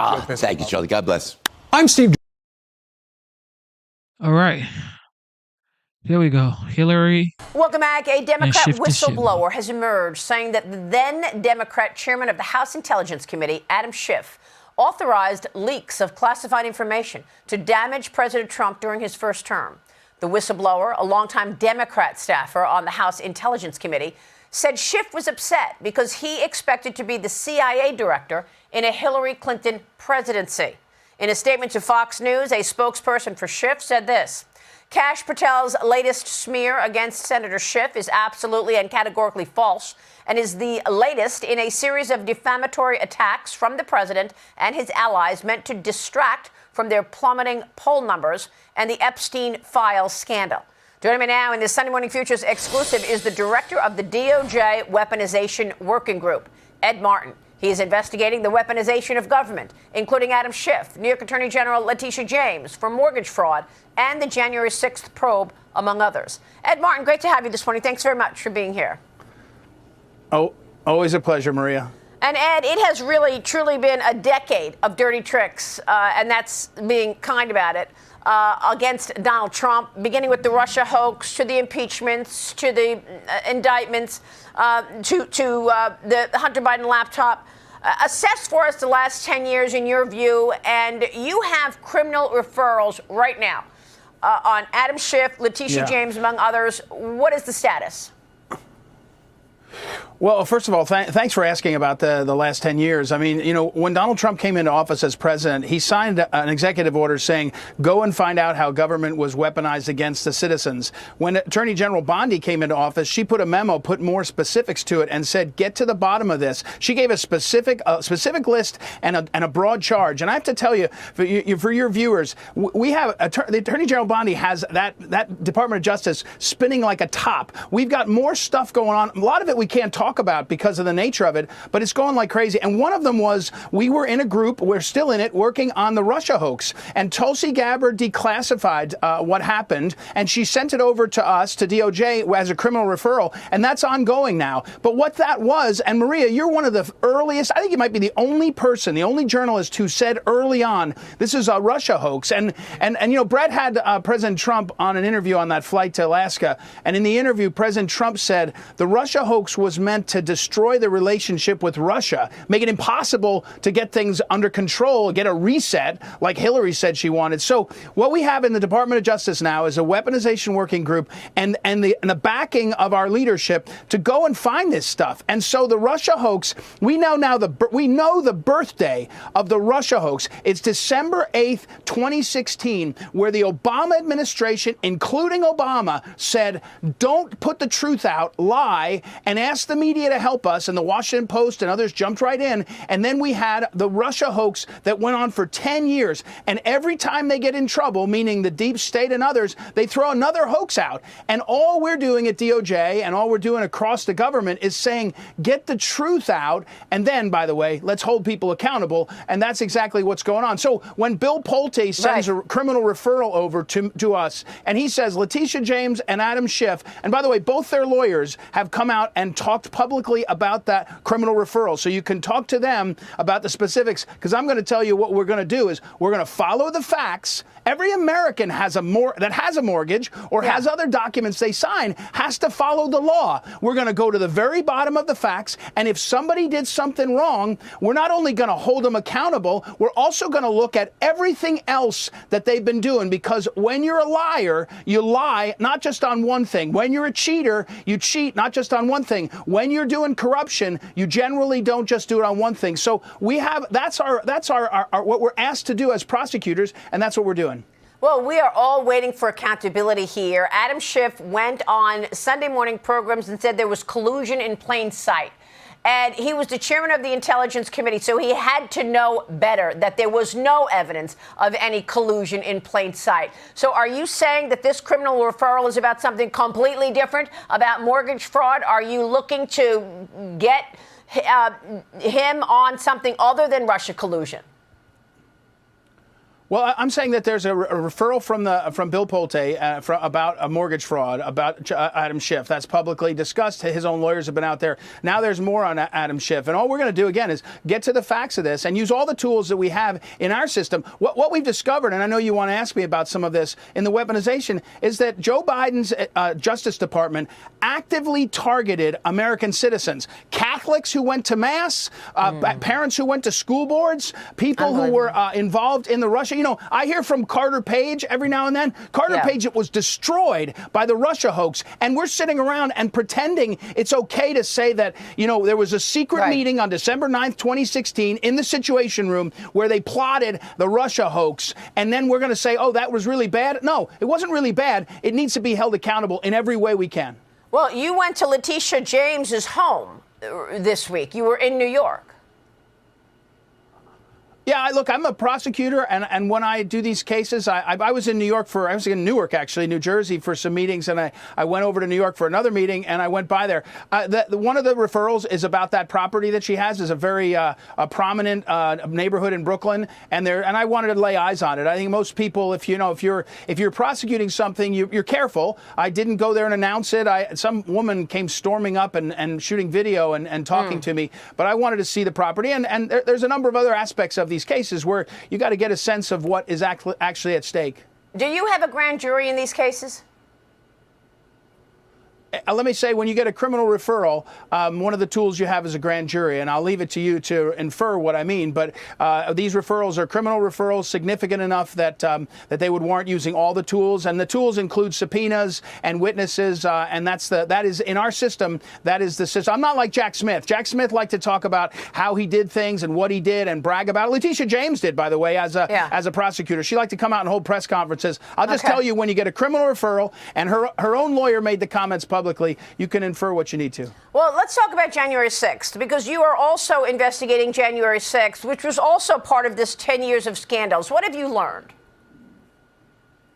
Well, again, Attorney General Pam Bondi let us loose on this, and there's a group of us working on January 6th. What we've learned is that the federal government, the Department of Justice, but other aspects, targeted these citizens. They basically turned government on to make the hoax work. So I'm not talking about somebody that pushes a cop. That's a charge you can look at and charge. I'm talking about that the FBI and others were putting American citizens on terrorism watch lists. They were auditing their IRS tax returns. They were targeting the American people. They were taking massive amounts of resources and moving them from fighting, child trafficking and fighting real corruption, and saying we have to move everybody to look at the Capitol siege. It was a political hoax that was driven by Garland, Lisa Monaco, and others. And what, again, Attorney General Bondi has said is get to the bottom of it. Some of it may not be illegal, but it's some of the worst. You know, in federal prosecutor world, we think about the importance of that role. There's a guy named Robert Jackson, who is the prosecutor guy. And what you see is Lisa Monaco's Justice Department acting in ways we've never seen before. And when we show all that, and we're writing reports regularly on it, it's not one aspect. The federal court system was used in a way. The jails were used in a way to punish people. It's foreign. They didn't do this to the terrorists after 9/11, and they were doing it to American citizens. So that's a fulsome investigation on January 6th, and it will make clear the hoax, which is really the 2020 election hoax. We were told we couldn't talk about it because of January 6th, and the whole thing has fallen apart, Maria, and it's going to get to the bottom, and the players are always the same. It's always the same. The same people on December 9th, 2016, in the Situation Room in Obama's White House are playing the same game all these years. That's unbelievable. Real quick, what about the January 6th committee? Did they destroy evidence? Is there criminality there? Of course, we're all in that too. And trust me, a lot of people did not get a pardon that were involved in the select committee, and they ought to be keeping an eye on their mailbox, because there's a lot to be asked about. And the pardons that were given out were done by an auto pen. Are they legitimate?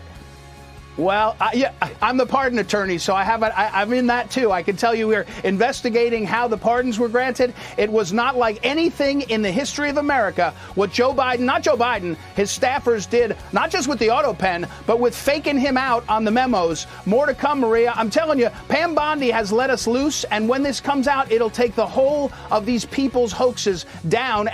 one thing I got to say is DNI director, the director of national intelligence, Tulsi Gabbard, definitely opened the gate, and Pam Bondi just wrote it all over. If you look at the president's foreign policy accomplishments, if you look at Congo, Rwanda, a war that went on for 30 years, killed 6 million people.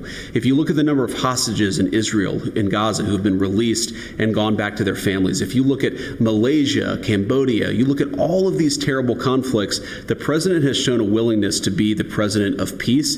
It's a big, big testament to the quality of American leadership.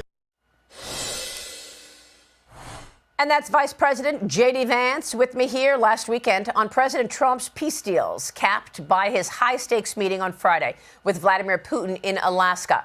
As Secretary of State Marco Rubio just told us, Europe needs to do its part by stopping the purchases of refined oil and gas from Russia.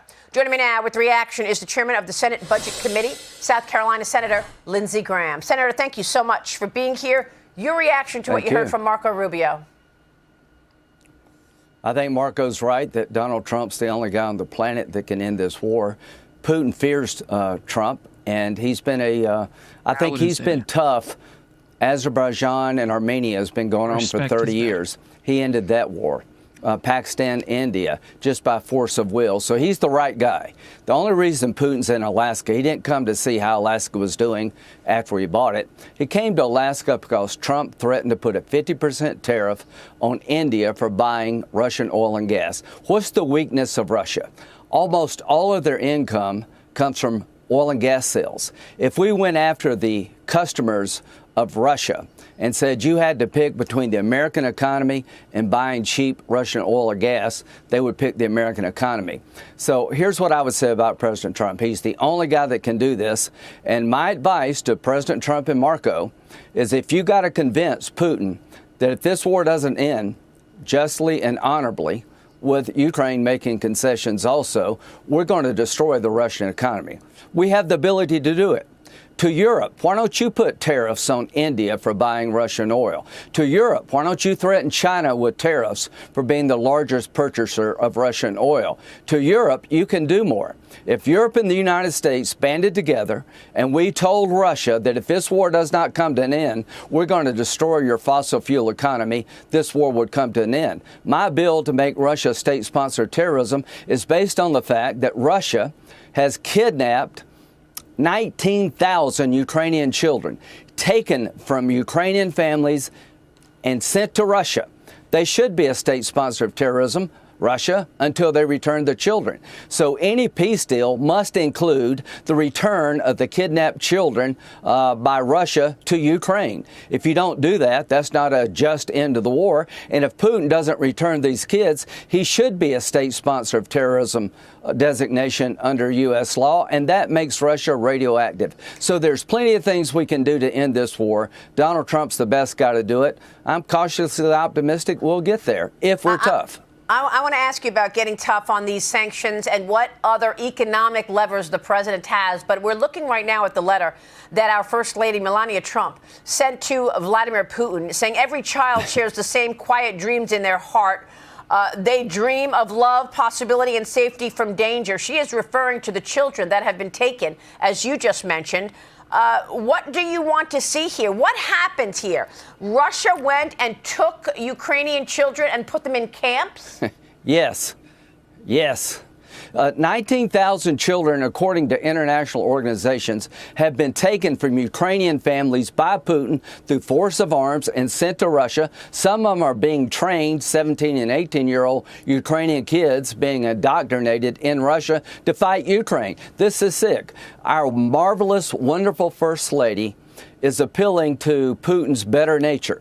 She cares about these kids. She has been great on this issue. The problem is, Putin could care less about children.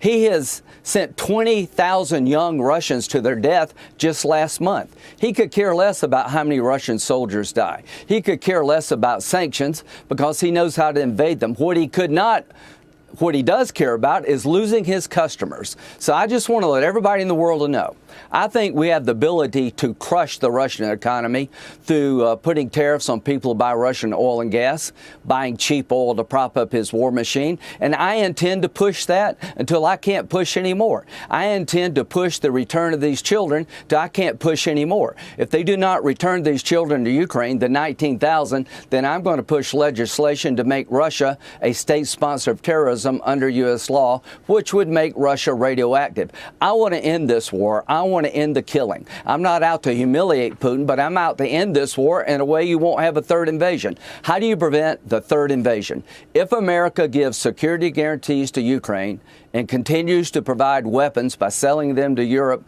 for the benefit of Ukraine, there will be no third invasion. Donald Trump is the only president that can do that, and I think he will provide those security guarantees if we get a comprehensive peace deal. When it comes to land, I'm going to leave it up to Ukraine. But here's the reality. You're not going to evict every Russian soldier from Ukraine. That's a reality. There's Russian control and there's Russian ownership. Be very careful about rewarding Putin by giving him title to Ukrainian land through force of arms. That could jeopardize Taiwan. And if you're not thinking about the effect a deal in Russia, Ukraine has on China, Taiwan, you're making a big mistake. So I've got all the confidence in the world in President Trump. To our European allies, up your game. Quit complaining about what we're not doing in America and do more yourself. Put tariffs on every country that buys Russian oil and gas cheaply to benefit Putin's war machine. Do what Trump's doing. So are you committed then to putting those sanctions on China and on any European nation that continues buying refined oil and gas from Russia, indirectly or directly? Yes, ma'am. President Trump has, I have a bill that has 85 co-sponsors that allows President Trump to put tariffs from 0 to 500%. He determines the number on countries that prop up Putin's war machine by buying his oil and gas. Now, that bill gives all the discretion to the president. He has imposed a 50% tariff on India, the second largest purchaser of Russian oil and gas, that will go in effect in 21 days. That's why Putin is in Alaska. That rattled him. And when President Trump said, I will sell weapons to Ukraine through Europe, that rattled Putin. If we will take it to the next level and tell China you're next, then I think we can have an end to this war. The second most important person on the planet to end this war is President Xi in China. If he went to Putin and said, it's time to end this war, I can't help you anymore because you're putting my country at threat, this war would end. So the way to end this war is to make Russia believe that if they don't end it, we're going to destroy their fossil fuel economy. Working with Europe, we can do that if we have the will. What's your timeline? Do you have any clarity on when you would actually see a timeline of putting these punishing sanctions on the countries you're talking about, including China and including Europe? My purpose for being on the show today is to let the world know I'm working with President Trump. I'm going to let him determine that. I trust his judgment. I can't think of a better person to be in the room with Putin than President Trump. Okay. To all these media analysts who say this was a bust, that's ridiculous. We have progress we didn't have before. We have momentum for peace. We'll see where it goes. So I'll leave it up to Trump. Senator, thank you very much. We'll be watching your work. Senator Lindsey Graham, thank you. Click here to subscribe to the Fox News. And the House is still in recess, but lawmakers have a massive to-do list when they return. FBI Director Kash Patel is urging Congress to publicly release more documents related to the Durham report and the annex as we learn more details about Hillary Clinton's role in creating the Russia hoax. One declassified email exposes how she orchestrated the entire plot. Former House Freedom Caucus chair and Trump's former White House chief of staff, Mark Meadows, joined us last night to detail how Clinton's campaign is working with the deep state. Durham had a huge investigation that took many months. What we're starting to see is the coordination that happened between the Clinton campaign, between those in the three-letter agencies that we're all too familiar with. But I think the troubling thing that appears to be coming out is that over and over and over again, there was real pressure at the very top levels of these agencies to have a narrative out there that we knew was false. And of course, we're still dealing with the consequences of the Russia hoax today. And Trump's Justice Department says this was all by design. President Trump said the Russia hoax was meant to destroy the relationship with Russia, make it impossible to get things under control, get a reset like Hillary said she wanted. Joining us now is House Oversight Committee member and Florida gubernatorial candidate, Congressman Byron Donalds. Congressman, great to see you tonight. So is the Oversight Committee working on releasing documents mentioned in the Durham Annex? Yeah, that's something that we're going to be getting to when we get back. Somewhat similar to the subpoenas we issued for the Epstein files that happened about a week and a half ago. So, look, I think this is where we need to go. When it comes to the Durham Annex, we need that information to be public. What is crystal clear is that Hillary Clinton's presidential campaign financed, obviously, the Steele dossier, but behind the scenes was using the elements of our government, our intelligence community. I also believe the FISA court system to not just spy on the campaign of then candidate Donald Trump, but to undermine the presidency of Donald Trump simply because she lost and could not be president. And so this is stuff that we need to release to the American people. We need to get to the bottom of that immediately. Congressman Jason Chaffetz here. Yeah, getting those documents is key. They were under subpoena. I know because I was there and involved in signing such documents, but they weren't released. They were hidden, and now they can be exposed because they have been declassified.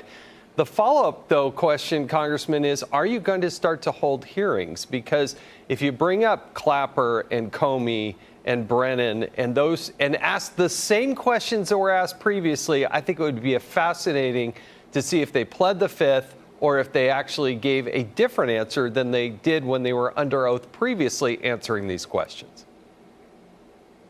We absolutely should. They should be compelled to testify in front of Congress, both House and Senate. Let's compare what their comments they make to us now to what they said in media and what they said in previous investigations. That's going to be startling for the American people to see. And people might say, well, why are you going back to the well on Russiagate? Because what we witnessed almost 10 years ago now is that the Democrats wielded our government. They wielded the deep state to undermine a president of the United States. If they can do that, they can do anything with our government. You cannot allow something like this to happen. So we have to expose it. All of it needs to be exposed. Those people that were involved, they need to come in, they need to testify, and they need to do it in front of the American people. And if they choose to plead the fifth, then it speaks volumes to what they were doing to then candidate Trump and then, of course, the 45th administration of President Donald Trump. Congressman, it's Anita Vogel. Thanks so much for joining us tonight. Last night, Mark Meadows also told us he witnessed Adam Schiff and other Democrats leaking to the media after leaving the secure SCIF rooms, where they often viewed classified information. Take a listen. The only thing that's not surprising to me is the fact that there were leaks coming out of the Democrat operatives, many of them, including Chairman Schiff, I was served with. And yet I can tell you that when we were in SCIFs, we could take a break from the SCIF and go out and find the Democrat talking points of what we discussed in the SCIF already given to the legacy media. Should it be investigated further? Absolutely. And those that are guilty should be held accountable. So, Congressman, based upon that, will the Oversight Committee look into Schiff and other Democrats for leaking to the press during the 2016 Russia hoax? We absolutely should, and it shouldn't just be House oversight. It should also be House intel, because what Chief Meadows was saying is stories that I've heard in my time on Capitol Hill, that Adam Schiff primarily and others would read something in the SCIF, go out to the cameras, and either tell it to the press or leak it to the press so he could get asked questions. It is it is undermining the intelligence gathering apparatus, and it also demonstrates the manipulation that the Democrats were engaged in top to bottom, in my view. I'm not just talking about Hillary. I'm talking about the DNC, the White House, members of Congress. It was a top to bottom way of undermining the intelligence gathering operation in order to undermine President Trump during his first term. So it needs to fully be investigated. And yeah, he's a member of the Senate now, but that doesn't matter. Leaking classified information is illegal. No member of Congress is allowed to do that. Congressman Kevin Corke here. Thank you for your time tonight. Former U.S. Attorney General Bill Barr is set to be headed to the Hill tomorrow for a deposition with the House Oversight Committee in its probe into Jeffrey Epstein. Barr, the first to be questioned in that investigation, which could include former President Bill Clinton, former Secretary of State Hillary Clinton as well. In fact, they both have interviews scheduled for the coming months. So I'm just curious, what are you hoping to learn as we continue to delve into this Epstein situation? And as an aside, is there any reason to believe that Bill Barr worked with Fani Willis and others down in Georgia? That's something else I think a lot of people are curious about. I think this is something that might come out in questioning tomorrow with AG Barr. I think on a broader level, what the Oversight Committee wants to accomplish is making sure that we have transparency for the American people. That's why we've issued subpoenas for the testimony from these individuals in closed-door depositions. This is why we've also subpoenaed the entire Epstein file so that information can be reviewed. Obviously, you want to protect victims. That's first and foremost. But that information can be reviewed and released to the American people. So this is a first step along that path. With respect to the Fani Willis stuff, and that might come up as well. We'll see where it goes. All right, Congressman Byron Donalds, we'll be watching. Thank you so much for joining us. Thank you. All right, Jason. So let's talk about this annex, which is really just more documentation in this case. Does Congress need to do this, or can the FBI do it themselves? No, look, Kash Patel has called upon Congress to release them, but there's nothing that precludes the Department of Justice, now that the documents have been declassified, and I'm sure there's some redactions in there, the Department of Justice can release this tomorrow if they really wanted to. I think it's a courtesy, though, to a Chairman Grassley, a Chairman Jordan, those types of people who are trying to put together a bigger, broader case. But yeah, they should release those documents. There should be a hearing where you bring these people in and they can make the case and force these people to answer questions under oath. And as it relates to Adam Schiff, I tell you, it's the first time I felt like he really is in trouble, not only on the mortgage front, but when you have a staffer, a Democratic staffer, allegedly, the story is that he has told investigators that he was directed to release classified information. You got to prosecute somebody like that. Right. As a member of Congress, you have a very high security clearance, but you still sign a document. You still sign an extra document. I think they should pull that out, put that out there for the American people. Every member of Congress signs it, says you won't release that information. And if he did, and he did it purposefully, and he was using federal employees to do so, you got to prosecute the guy. Yeah, because it comes down to a double standard, Kevin. I mean, 100%. There have been members of the military who mistakenly shared classified information, not deliberately, who have served prison time for doing that. And yet there's people like Adam Schiff who tend to get away with it. But the thing that jumps out at me is, Schiff was allegedly leaking classified information, but the information that was classified was really just classified to cover up what the Clinton campaign was doing with the Intelligence Committee. So it shouldn't have been classified in the first place. It's like when they redact things about furniture because they don't want to be embarrassed. I mean, much worse than that. But this information should have been classified in the first place, it seems. And this is the real issue that happens a lot in Washington. Jason, you can speak to this sometimes in an overabundance of caution. You can have basically black Sharpie all throughout a document. The truth is, some of this, and I dare argue a lot of this, need not be redacted. And let's be honest about what we've seen here.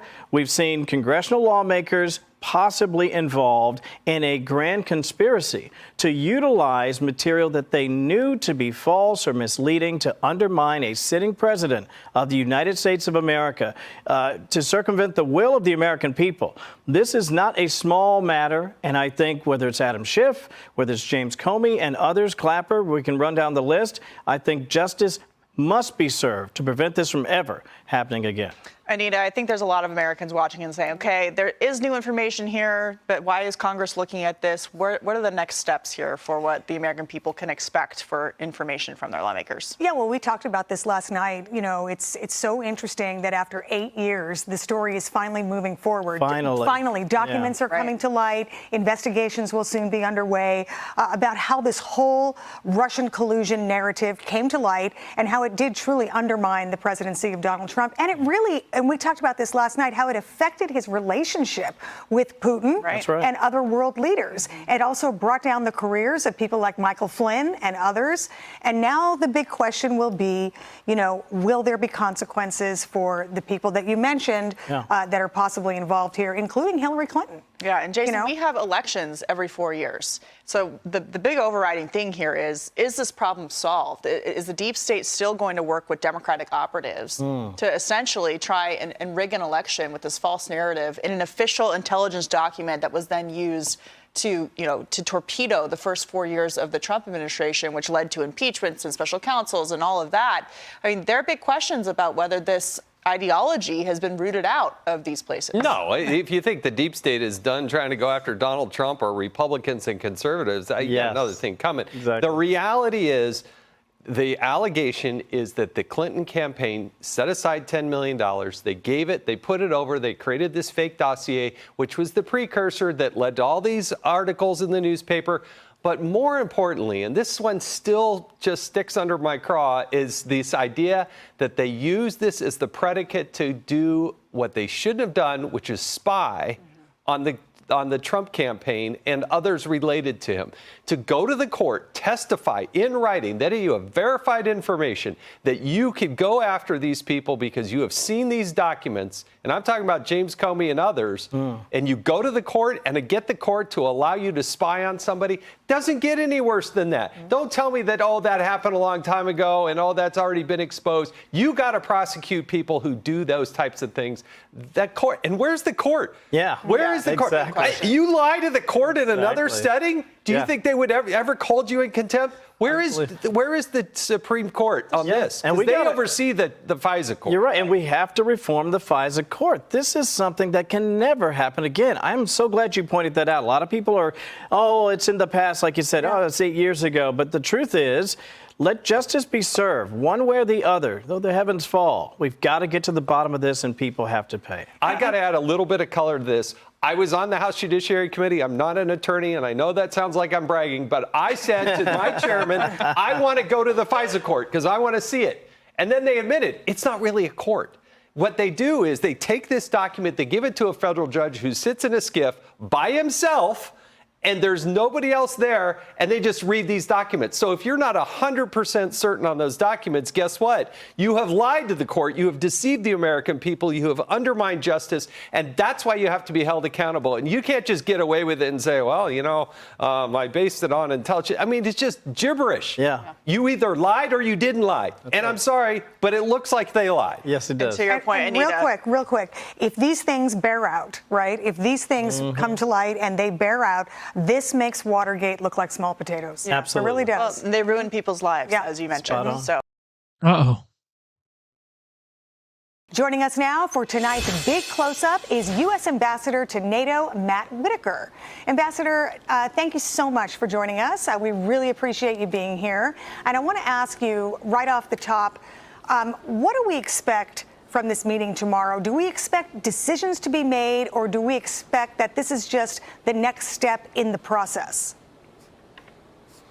Yeah, well, it's good to be with you all tonight. I think it is an important next step in the process because this war needs to end. There needs to be a peace deal, and the killing needs to stop. And that's been President Trump's #1 goal all along. I think you're going to see, first of all, if Zelensky and his team come to the White House with a proposal, a counter proposal to what Russia proposed in Alaska. That would be an important next step. Obviously, President Trump is mediating this situation, trying to see if he can bring both sides to the table. He has them at the table. Now we got to see if he can bring both sides to an agreement. I think the security guarantees that were mentioned obviously are going to be crucial. Ukraine's going to have to not only understand the security guarantees that they need and explain those to the NATO allies, but the NATO allies are going to have to be willing to step up. And that's why they're at the White House tomorrow as well. And then finally, I think President Trump is going to have to evaluate, based on everything he hears from the Europeans and from Ukraine, as to whether there is a next step to take. And if so, what is that next step? And is it a trilateral meeting with Zelensky, Putin, and President Trump himself? And so, big agenda tomorrow. Ambassador Katie Pavlich here. Thanks so much for coming on the show. So the president has done a lot of work when it comes to getting NATO to pay their fair share, to take the Russia threat seriously. And it took Russia invading Ukraine for them finally to wake up on their continent and say, actually, security for us is really important. And the president was able to get that 5% agreement and commitment from most countries outside of Spain during his meetings at NATO in June. So how is his work with NATO to make it stronger by holding them accountable for what they agreed to in the alliance played into the meeting tomorrow and where Ukraine and Russia go from here? Well, first of all, we've worked very hard to make NATO strong. It's as strong as it's ever been, quite frankly. And Katie, I would also just mention there is no Spanish footnote. All 32 allies signed up for the same agreement at the summit. And so there is no second class of NATO allies. Everybody's agreed to 5%. And that 5%, by making NATO stronger, more lethal, that's what I think is one of the reasons Putin has come to the table. Because remember, NATO has been also coordinating the sale of American armaments to our European allies that are being provided currently on the battlefield in Ukraine. And I'm, helping coordinate that as well. And so I think NATO and its strength certainly is one of the reasons that this is as close as it's ever been to having a peace deal on the battlefields in Ukraine. But at the same time, both sides are going to have to agree. And so that's why I come back to my first point, and that's got to be Ukraine has to say what their response to the Russian proposal that came out of Alaska. And President Trump briefed that on the flight back to Ukraine and to our NATO allies from Europe. And at the same time, I think he's going to bring a proposal himself. And so we'll see. Again, President Trump is mediating this and seeing if there's a deal to be had, because there's no better deal maker, obviously, no better peacemaker than President Trump. Ambassador Jason Chaffetz here. Hey, Jason. Your relationship there as the ambassador to the United Nations, or to the NATO forces there. This is, from Putin's viewpoint, this is really problematic because Donald Trump has done more to support and grow NATO than just about anybody else. But I think that was one of the concerns, was Ukraine going to join NATO? How does that work? Because if the U.S. is going to provide security forces or guarantees, but that has to be done with NATO. I mean, this is not our war. We didn't start it. We're trying to help end it. But what do you think is the biggest impediment, and how does that whole NATO piece play into this? Yeah, well, certainly NATO has the security architecture in Europe, and that's important and crucial for our European allies together with Canada. But at the same time, it's been very clear that any security guarantees would be outside of NATO, even if the United States were participating in those security guarantees. Today, Steve Witkoff mentioned Article 5-like security guarantees. Article 5 in the NATO context says an attack on one is an attack on all. And so I would guess, if there are boots on the ground, a coalition of the willing that includes countries like France and Germany, Great Britain, and possibly the United States, that same type of attack on one, attack on all would be part of it. And Ukraine would be obviously part of that coalition of the willing on the ground there in Ukraine. So that's how I would see it working. But obviously, that's one of the crucial things tomorrow's White House meeting is going to consider. Ambassador Kevin Corke, great to have you with us tonight. Historic, hey, Kevin. Political, economic, and military. There are a number of different ways to sort of approach this circumstance. I want to focus on the economic and what our partners in Europe really will bring to the table. What's your expectation tomorrow, and how can collectively the globe shape what happens from here moving forward?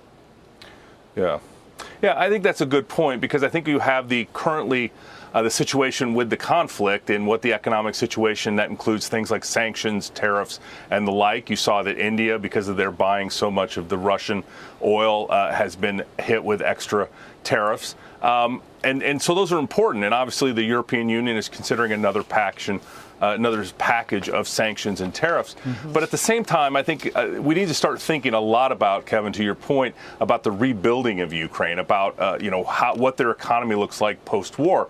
They're going to certainly be a large provider of military equipment to Europe as they spend this 5% that they all agreed to. And so that's going to be crucial. But at the same time, they're going to have to rebuild their ag economy as well. They're, obviously the breadbasket of Europe. And so that's going to be important, in their ports and their infrastructure. And so there's going to be a lot of money pouring into Ukraine, primarily from Europe, to help rebuild. All right, Ambassador Matt Whitaker, thank you so much for joining us tonight and discussing all of this with us. All eyes certainly on the White House tomorrow. Yeah, my pleasure. Good to see you all. Thank you. Thanks, Maddie. Okay, so very, very high stakes meeting tomorrow at the White House, and great explanations of things by the ambassador. Before we get into what he said, I want to take you guys back to April 26th. We were on the panel together. It was you, me, and Jason. Katie, you weren't here, but I'm going to get you in on this. Okay, great. And on that day, Kevin asked us all a question. Let's take a listen. I'm going to ask you all a yes/no question, maybe a comment. Does this get resolved this year? Yay or nay? Talking about Russia and Ukraine, does it get resolved? Yes. Yeah, I sense a frustration by President Trump, and I think that frustration will lead to more ramifications for each side that they don't want to see. And I think Donald Trump will end it, and will happen before the end of the year. I think it'll happen before the fall. I think it'll happen too, but I think it's going to take a while to push Zelensky over the edge to make this deal, because listen, you're talking about losing part of your country, and nobody wants to see that. It would be like if they said, oh, well, we could end it if you let us take part of Florida. No, we're not. So this is going to take a while, but I suspect you're right. This will probably end this year. Okay, so we were all in agreement there, but you were spot on about, what Ukraine might have to give up in order to get this deal done. Yeah. And boy, that's going to be topic number one at the White House tomorrow, isn't it? Super tough. And obviously, if you're Ukraine, you want to say, we want to be a part of NATO for just this exact reason. We didn't want this to happen. Georgia has learned. Other nations in that part of the world have all learned the Russians will take a nibble, then a bite, then more. Something's got to give. But I think in this circumstance, maybe, just maybe, something can happen where we can figure out a way to massage our way out of this, because the alternative is devastating. Yeah, it really is. Jason, you said before the fall, and it's the timing is kind of stacking up that way. Yeah. Well, yeah. I hope so, because I think, like Donald Trump wants to end this war. I think in his heart of hearts, he does not like the killing. He doesn't want to see, he wants to see this war come to an end, and he's going to do everything he can. We're not at war. We're not in Europe.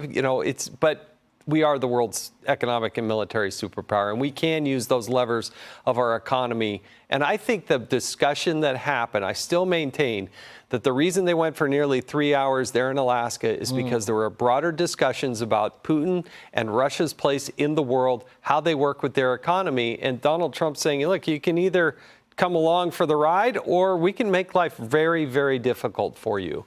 And I think that's part of the equation. But the Europeans have been part of the biggest impediment to actually getting a deal because of the land and where these lines are going to be drawn. Yeah. Katie, I'll have you weigh in, taking into consideration what the ambassador said.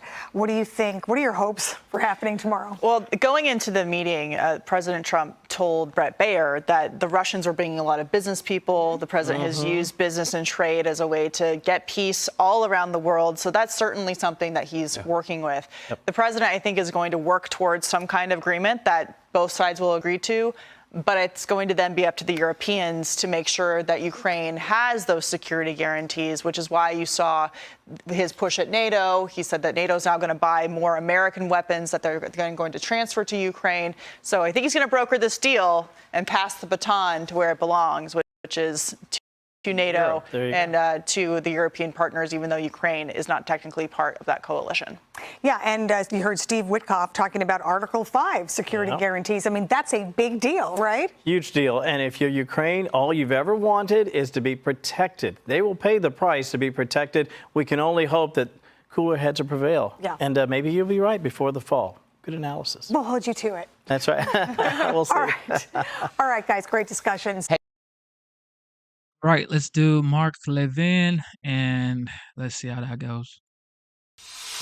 Hello, America. I'm Mark Levin, and this is Life, Liberty, and Levin Sunday. You know, I have found over the years that sometimes it pays just to wait a few days before you digest and think through things, and then you can comment.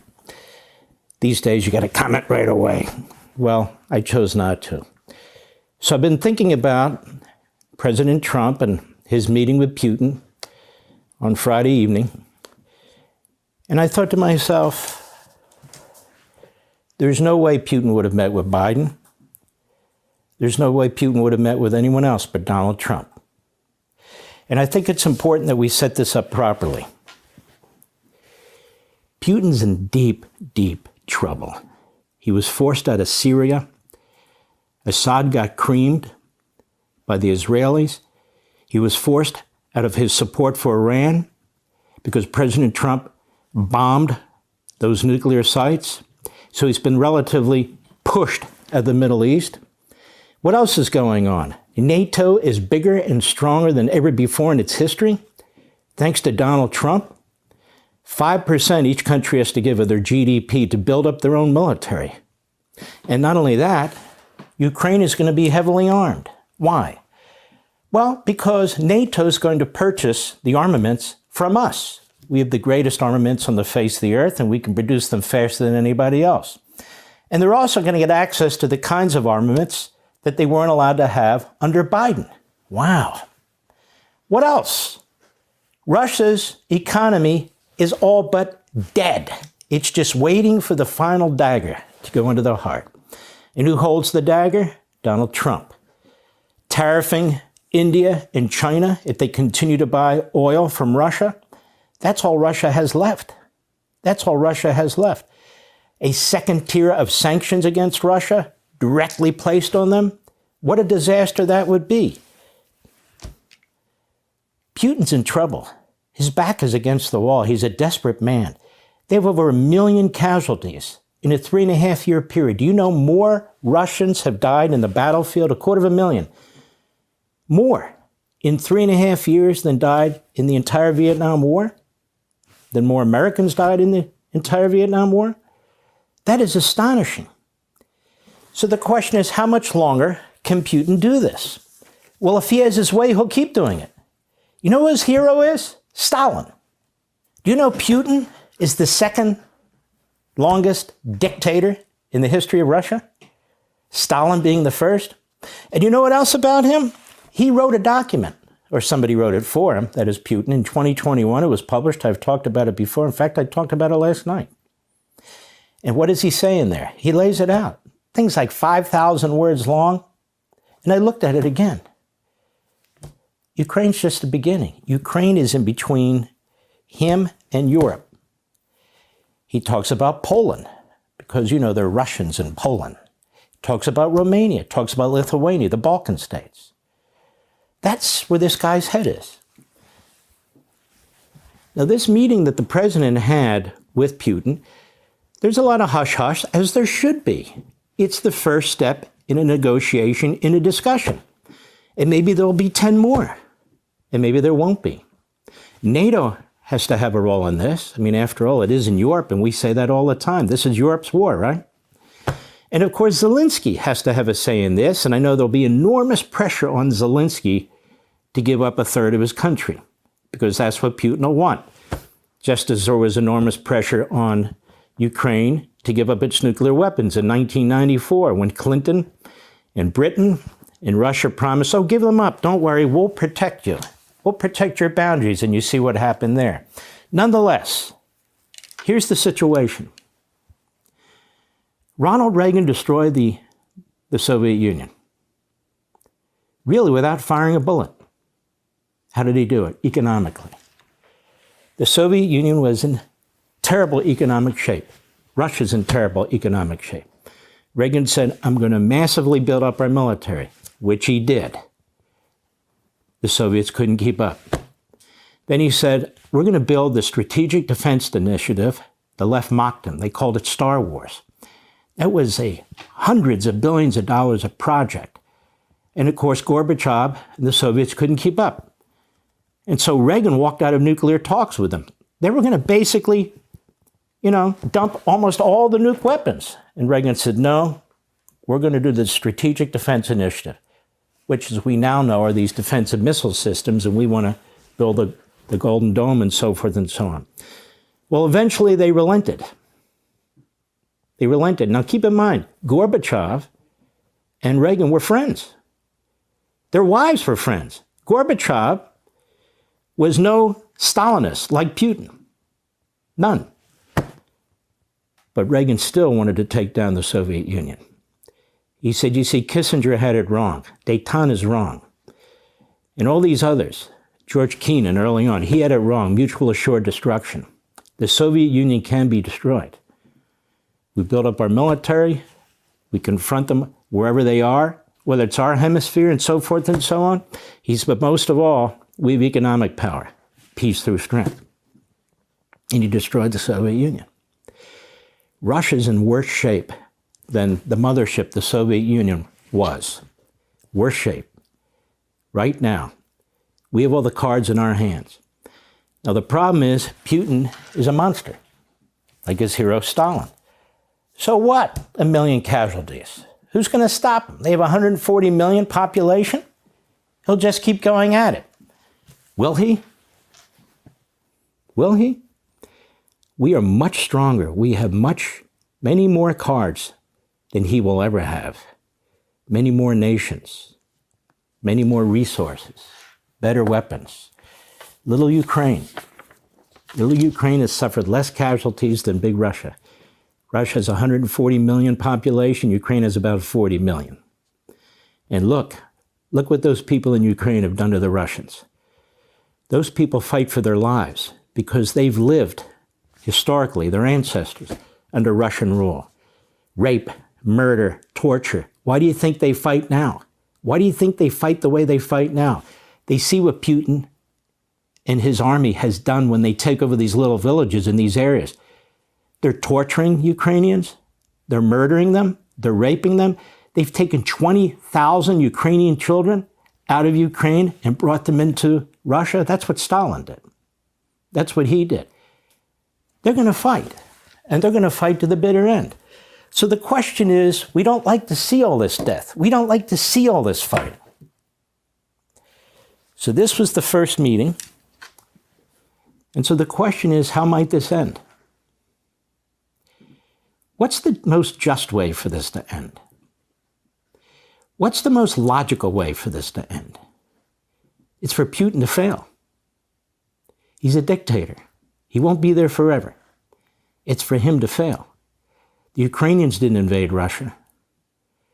I know people don't like Zelensky. They attack him for reasons. I don't know why. It doesn't really matter to me. But the fact of the matter is he's led his country pretty well under the circumstances.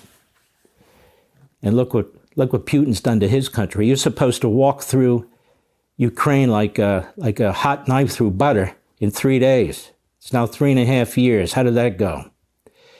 So the issue is here, how do we bring peace without giving victory to Putin?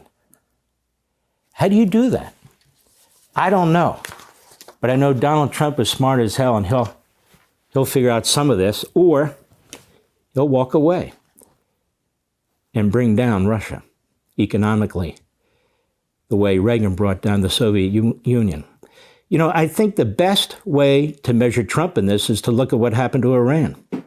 He was very hopeful with Iran. And they negotiated, and then enough was enough. Enough was enough. We're talking about nuclear warheads in the hands of crazy people, Islamists.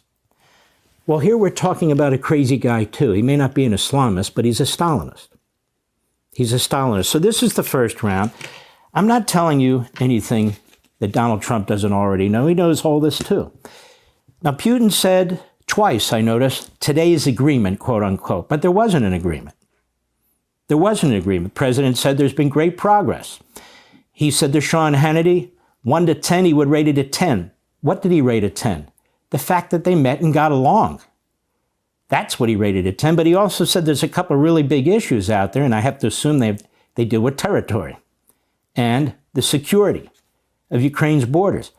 That seems logical. If you're Ukraine, you're worried about somebody stealing 20, 30% of your country, and security, particularly after 1994 when you signed an agreement and they were supposed to respect your security.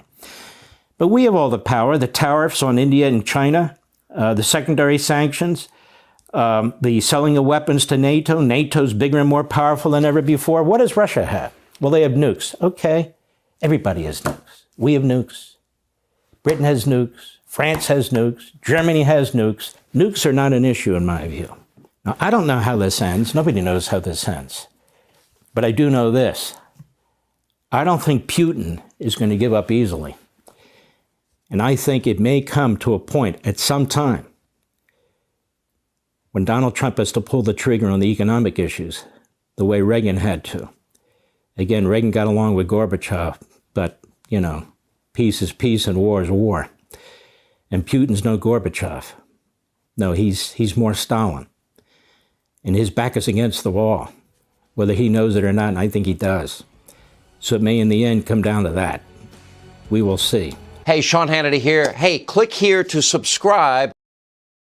All right, that's what we got this morning. We're going to be back for sure because the OG, the 45th, now the 47th, is going to be meeting with Zelensky and other leaders to talk about the peace conversation against the situation going between Ukraine and Russia. Hopefully everything works out because this is just absurd and crazy, going on for way too long. So everybody needs peace, and for some reason, God has chosen this guy right here, Donald J. Trump, to be the person to settle this score. All right, with that being said, instead of looking for perfection, seek for consistency. Never give up on yourself. Never give up on your dreams. Never give up on God. Believe in yourself. Believe in your dreams. And believe in Almighty God. Absolutely. Terry, it is Eastern time. Yes. And we are, Eastern time. And I'm currently on Eastern time as well. So my bed is calling. All right, with that being said, God is the greatest. America is the greatest nation on the face of the earth. God made it so. Don't forget, this is the United States. This is not the divided state. So whether you are a Democrat or a Republican, it's country first. It is America first. So love your neighbors. All right. Shout out to our esteemed members, Dr. Luke the Goat. God bless you. Ellie, Sandra, Ingram, Ringmaster. Thank you so much. CRXR. God bless you. Also, our moderators, Jet MVP, God bless you. Terry Vinings, the Bama Girl, God bless you as well. C. Shelley, Good Jeans, I think she's getting her beauty sleep already. God bless you. Zyra's Gardens, God bless you as well. Busky, I don't think he's here. The Bucket Master. Who else? Enders. I don't think Enders is here as well. He's probably getting ready to go play and make some money. I don't know. Look, who knows? Okay. Thank you guys so much for being here. God bless you. Everybody who tuned in, thank you, thank you, thank you, thank you. Turn on your notification bell. We're going to be back for sure. And hopefully it would be for good news. But one thing is for sure, I truly believe that this guy right here in the Oval Office right now, because I know he's in the Oval Office, he rarely sleeps. And he's posted on Truth Social like 20 times just from like 12 a.m. till now. That's how you know he rarely sleeps. Hopefully he's getting some rest. But hopefully when we get back here, it's going to be positive news and everybody's going to live happily ever after. Like Cinderella. Okay. If it ever happens. But that's what we pray for. That's what we hope for. And I know that's what we all wish for. Nobody wants war because people lose their lives in war. Kids, women. I mean, who wants that? Nobody wants that. God is the greatest. Stay strong. God loves you no matter what you're going through. Loneliness, depression, financial struggles, mental issues, whatever you're going through, just stay strong. God got you. Do not throw in the towel yet. Stay strong. Shout out to the fathers as well. Thank you for all that you do, providing, taking care of your family. Thank you so much, mothers. Thank you for doing what you've been doing for years. Thank you so much. You mothers are the best. Thank you. And everybody else, just love your country. That's all I can say. Love your country. It is not Democrat versus Republican. It's not none of that. Okay. This is country first before party. All right. It is your boy Genesis, and you are currently tuned into the Genesis Show. And I am signing out. Love you guys. Stay united. Here we go.